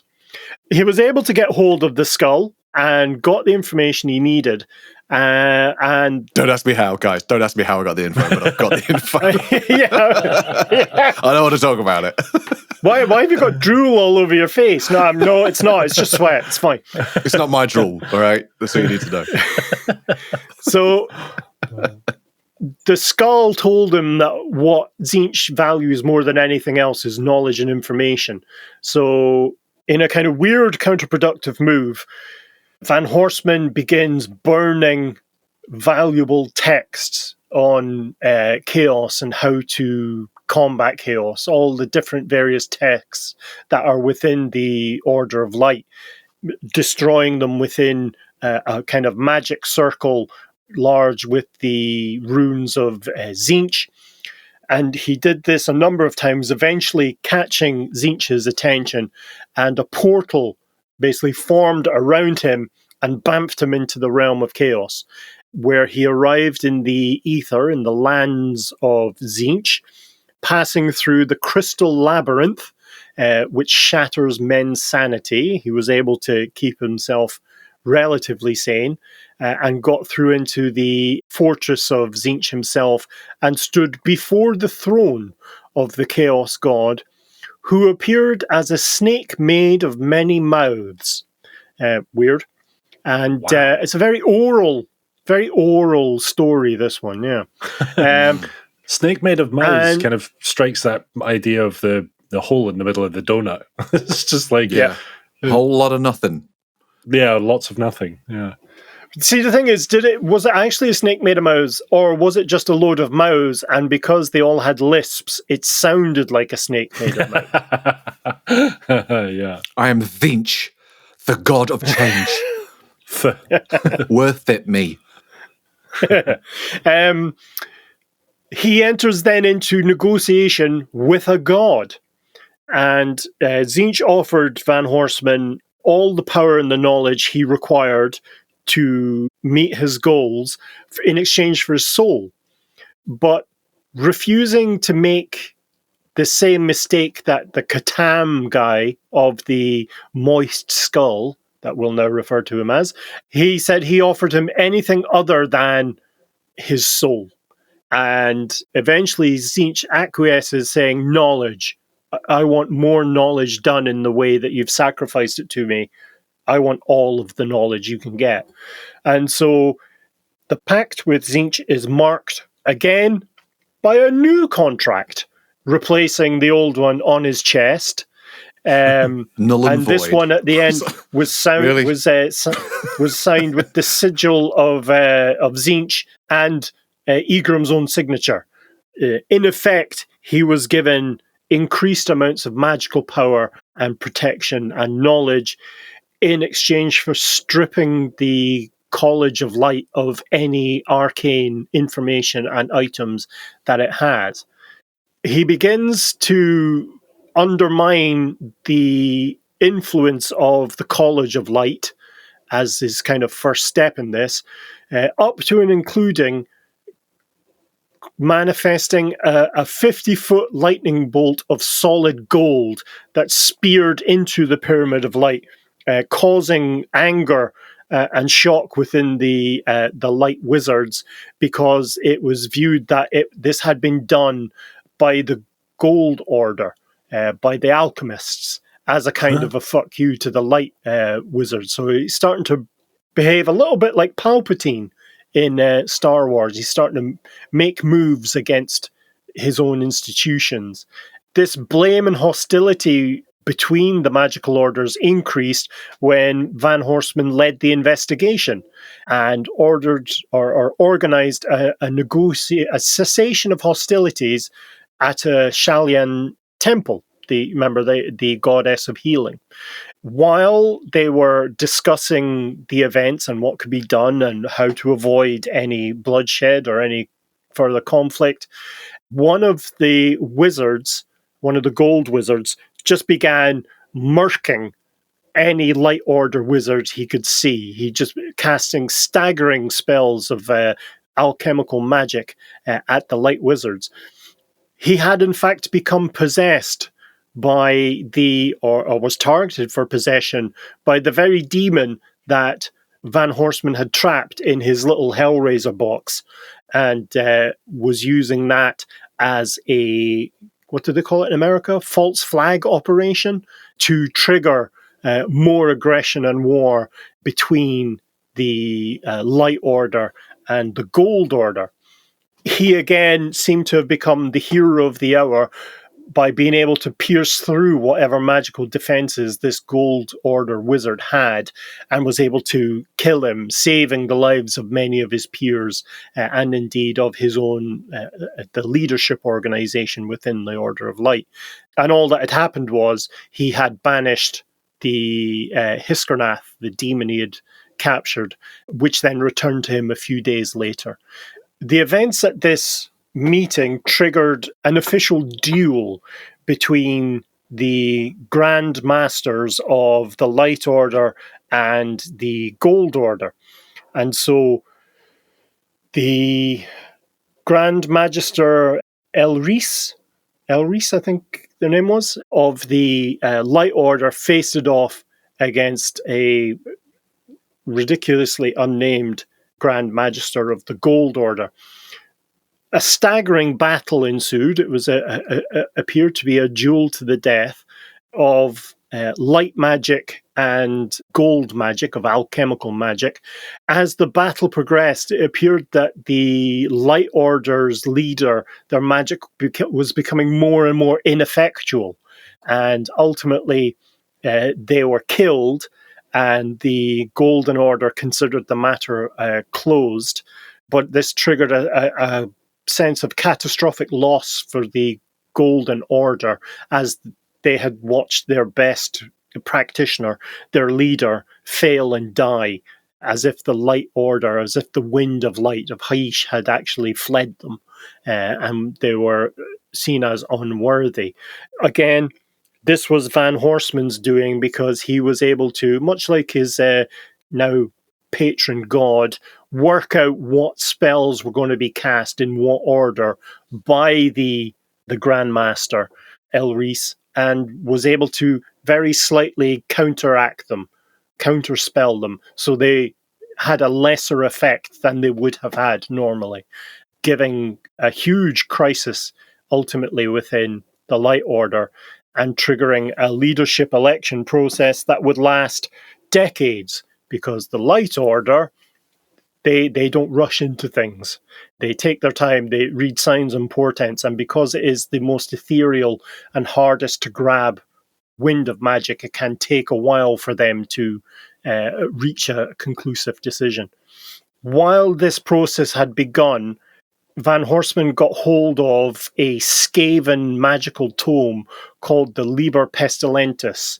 It was written in Queekish, in the language of the Skaven, which he did not understand, and so he really needed a kind of demonic scholar to be able to understand this powerful tome and magic of disease and corruption.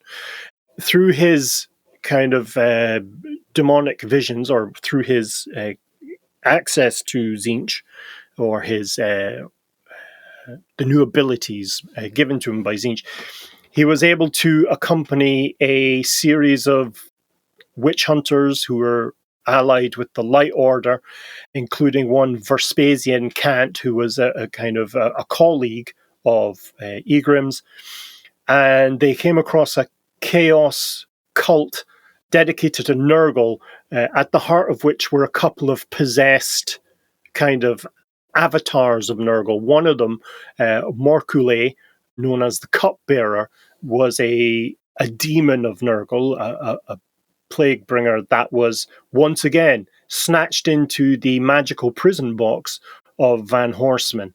And Jesus, within his own box is handy, isn't it? Yeah, oh, real handy. Reminds me of the Ghostbusters. yeah. I imagine it's as amazing in terms of special effects, but he just kind of no, sorry, oh no, that was me. I just had a cough. It was a huge light show, and a demon comes in. Yeah, just whipping smoke away. No, don't worry about it. It's nothing to see here. So with it, returning back to the Light Order, Egrimm goes into his secret sanctum, which is a hidden pocket of reality within a large bull-shaped statue. So a weird place to have a pocket of reality. But there you are. You can't be, beggars. But if you were looking for one, it would be the last place that you would look for it. That's right.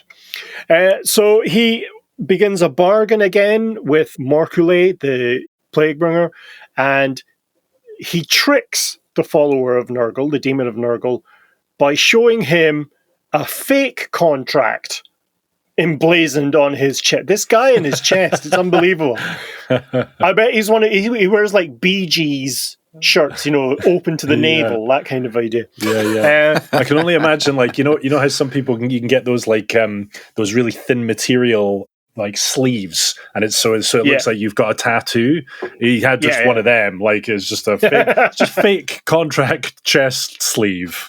So what he did, he tricked the Nurgle demon into translating this Skaven book of disease and corruption simply by casting an illusion, effectively, on the contract. So it had the sigil of Nurgle instead of the sigil of Tzeentch.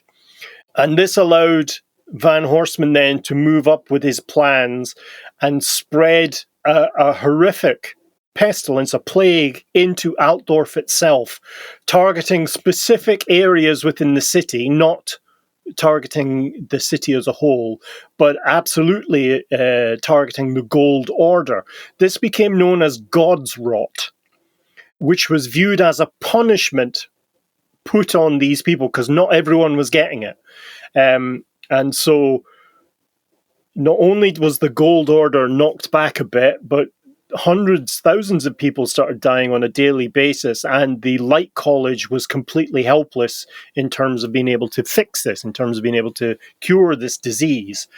Van Horstmann, once again, says that he hits the books and discovers that the origin of the plague is within a garden of Moor, which is the imperial phrase for a graveyard, one of these enormous graveyards that they have.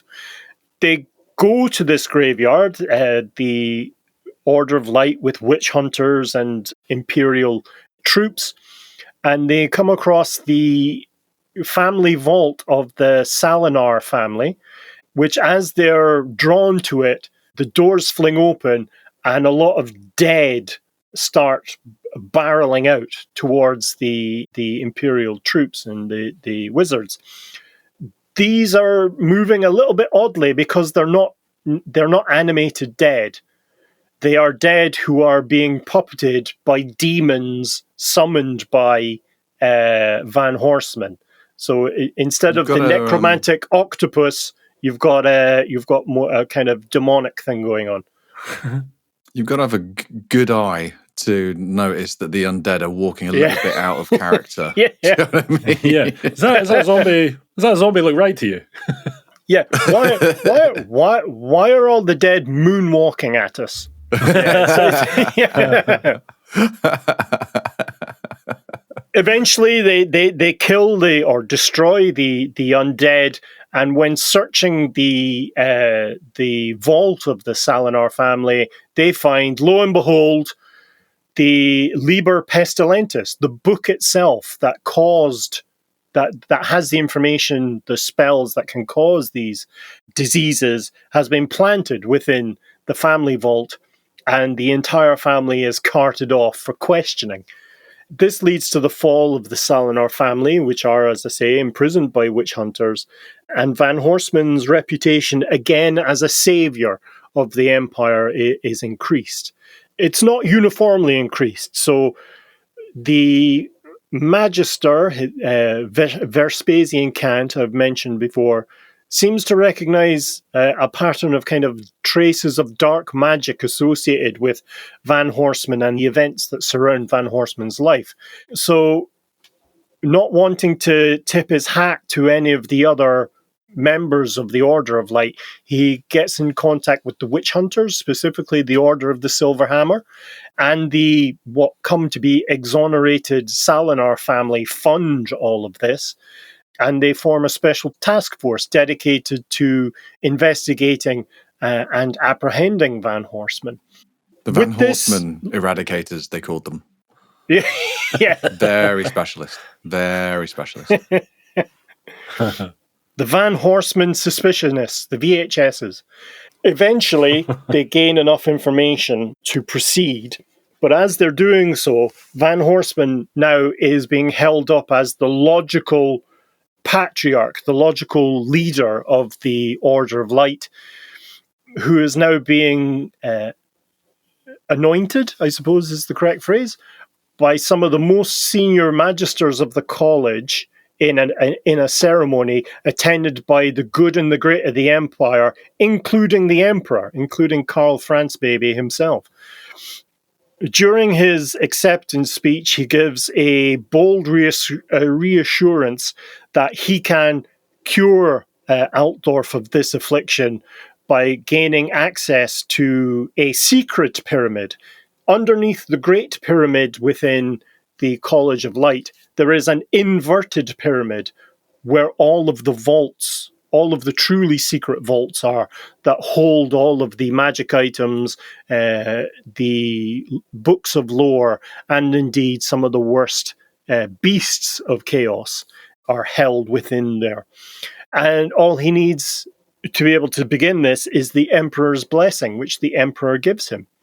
As he's walking then towards going into the inverted pyramid, he is cornered by someone called Master Chanter Alaric, who was, for the first few years, his direct mentor and tutor within the Order of Light.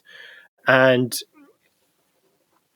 Alaric pleads with Van Horstmann to be as swift as he can in finding a cure for this plague, because his wife Albreda is dying very slowly from this kind of consuming, scaven-y disease within the Empire. Van Horstmann assures him that everything will be as it is meant to be soon enough, and heads down into the pyramid. Just as he's stepping into the inverted pyramid, the Spanish Inquisition. No one expects the Spanish Inquisition. So the witch hunters, Vespasian Kant and another battle wizard, Cardigian, and a party of witch hunters burst into the ceremony to arrest Van Horstmann on charges of witchcraft and treachery. Master Chanter Alric and the other magisters of the Light Order, of their own volition, defend Van Horstmann, rejecting the accusations and blocking any attempt at gaining access to Van Horstmann for arrest and torture. Throughout all of this, the demon Hickersneth is captured and is Cardigan. I called him Cardigan. Cardigian extracted from him the plans of Van Horstmann, to the horror of the assembled masses, and now they race towards the vault while Alric and Kant head to Van Horstmann's chambers to investigate the treachery that has now been uncovered of the head of the Order of Light. They find the hidden door in the bull statue. I'm going to go and say it was the anus. Getting into this pocket dimension, they find a fresh eyeball magically watching over the secret sanctum, connected to a crystal showing Van Horstmann's face. So he can see whatever these magic eyeballs can see, and he has them dotted around the college. It's like a primitive FaceTime. Wow. Yeah. What a time to be alive. You can see me and you can hear me as well. That's amazing. Getting into the vault, the witch hunters confront Van Horstmann, who screams as planned. He doesn't, but it's just he gives a speech that's just as planned, and locks them out of the sanctum, out of the inner sanctums of the inverted pyramid. The witch hunters manage to break down through the door, and there's a staggering magical duel where on one side we have Van Horstmann, on the other side we have various magisters and witch hunters, and Van Horstmann's using light and dark magic in conjunction to impale witch hunters on a glass shard, cause spikes to come out of floors, and various other evil, pointy, magical effects. At the end of this duel, effectively, Van Horstmann is left alone with the Master Chanter Alric, his ex-mentor, where it's revealed entirely what he was doing. He had joined the Light Order to destroy it from the inside. It transpires that during childhood, Egrimm and his sister Lisbetta were abandoned by their family and forced to survive in extreme poverty. So these are children between the ages of 7 and 9. One day, a woman in a stagecoach, in an opulent coach, with blonde hair and green eyes, offers them a ride to avoid the dangers of any beastmen, because they were kind of trapped out in the wilderness because of their poverty. They fell asleep in the coach, but awoke in an enormous pit of snakes. As they were trying to kind of tread snake to keep their head above the snakes, Lisbetta was swallowed. They kind of descended into the depths of the snake pit, and Egrimm lost his grip on his sister, who just kind of died effectively, just disappeared from existence. And he was able to get to the top, or swim his way to the top of the snaky water, which was just snakes, and eventually crawled out to safety, only to discover that the woman was joined by her husband, and her husband was Alric, his mentor. So Alric and his wife had run an experiment to see if, given that snakes were the symbol of the College of Light, that snakes could differentiate between pure and evil people. And so they had done this dozens of times. Ultimately, Van Horstmann gave Alric the ultimate kind of justice in his eyes. He would be trapped in a pocket universe forever. with only ever being able to see his wife, who was now infected with a special strain of the God's Rot disease, which would both rot her from the inside and prolong her life as long as possible. So keeping her alive way past the point when she would normally have died, but do nothing to get rid of the pain. The magically linked eyes, the little kind of surveillance eyeball crystal things he had set up, would mean that Alric would have to witness all of her suffering and the destruction of Altdorf and the destruction of the College of Light, all of the things that Alric loved. Thus ends the tale of Alric. However, Van Horstmann races down to find Baudros, the two-headed dragon, who had been bound into this inverted pyramid by Teclis himself during the creation of the Colleges of Magic. Baudros emerged and struck a deal with Van Horstmann, who, for bringing Van Horstmann to safety, he would then help the dragon get revenge on Teclis and eat his flesh. And so, destroying the pyramid and much of the College of Light, Van Horstmann and Baudros swept up through the ground and flew off over Altdorf, casting a huge shadow over the city. But before they took flight, the demon Hickersnath whispered something to the impaled witch hunter, the one who'd been impaled on a glass spike. He whispered a single word which the dragon had heard. And as they flew out over Peanut,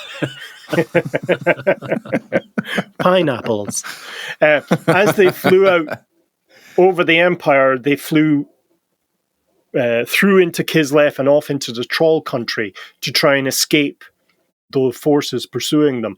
As they were resting, one of Baudros's heads, the bestial head, attacked him, lunging at him with fangs and trying to eat him. Van Horstmann barely managed to hold on to the dragon's scale before he was thrown off completely, and Baudros began to tumble out of the air as both of his heads, or as its two heads, started fighting each other. Van Horstmann kind of lost consciousness, but then came to the sounds of tremendous crashing and kind of bestial savagery and noises of flesh tearing as he witnessed both of the dragon's heads fighting each other. The bestial head had gained the upper hand and was overpowering the in quotes, clever head. And Van Horstmann pleaded for the dragon to honor the pact, but the bestial head just snarled, revealing a kind of darker truth. The word that the demon had whispered to the witch hunter was Splinterwing, which was the original name of Baudros before he was corrupted and made a pact with a demonic entity, transforming him into Baudros, as it were. So upon hearing the name, the dragon remembered that it used to be an ordinary dragon, and swore revenge on the Chaos. Your normal everyday dragon. Swore revenge on the Chaos Gods for what it had done, or what they had done to its kind of soul and body. The dragon began breathing this horrific kind of dark black corrupting fire towards Van Horstmann, and it began burning his skin away in layers of ash. But despite these injuries, Van Horstmann survived. His heart... You wouldn't want to, would you? Yeah. And seeing this, the bestial head was distracted, allowing the clever head to take advantage and striking the bestial head and killing it by sinking its fangs into its neck, which now fell to the ground dead, which is weird. And then a voice spoke to Van Horstmann, offering a deal direct from Tzeentch himself, who said that he would grant Van Horstmann eternal life by forging him a special suit of chaos armor, Naptime armor, in the mountains of Norska if he just headed north, allowing him unlimited opportunities to gain more power and gain more knowledge. And in exchange, Tzeentch would claim his soul. But Van Horstmann would live and not be a Bernie McCrisp face. And that his genius would not pass from the world. Knowing that he had, in fact, now been backed into a corner by Tzeentch himself, he fell to the ground and just whispered 2 words. I obey. Fuck you. I obey, yeah. Thus comes to end the current tale of Egrimm van Horstmann and our episode on Tzeentch. Wow. Our extended episode on Tzeentch. Yeah, man. For your ear holes. I think Tzeentch is the most engaging of the Chaos Gods. He's the most... Yeah, I find him the most interesting, actually, the most intriguing. Like, no, where you stand with all the other gods quite simply. Well, exactly, yeah. It's way more direct with the others. It's more, like, why is he doing that? Like, it's twists and turns, Kral. Storytelling galore. Mate. Ups and downs, ebbs and flows. Yeah. Yeah, man. I have to say, I really like the, in terms of the kind of the aesthetics of Tzeentch. I like them individually, as individual figures. When you look at an army of Tzeentch, you cannot tell arse from tit. There is just too much fucking color going on. It all just merges. Okay, this raises a question of what kind of armies have you been involved with? Slanesh. but you know what I mean? Like individually, they're staggering. Like the color on them is amazing.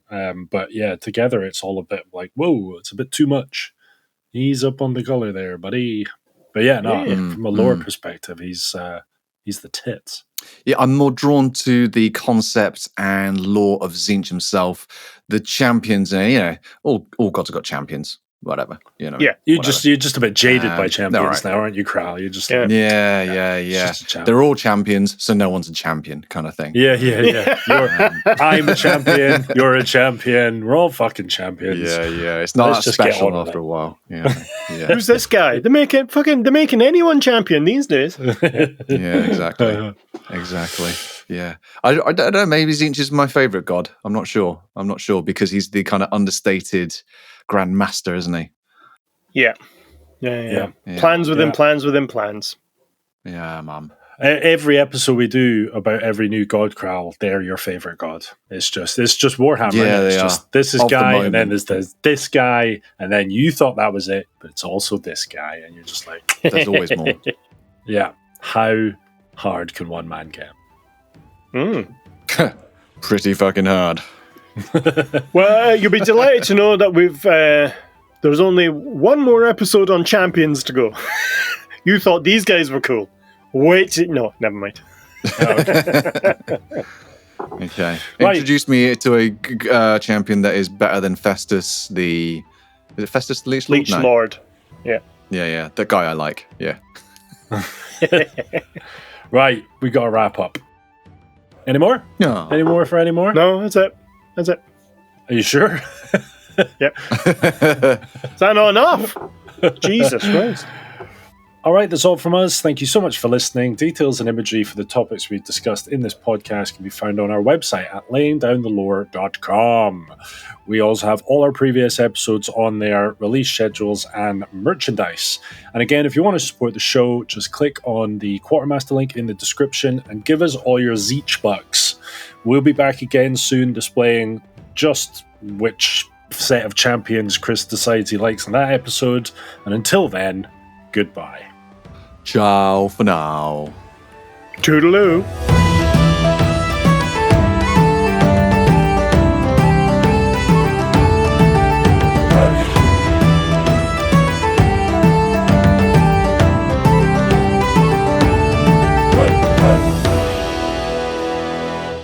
Laying down the law.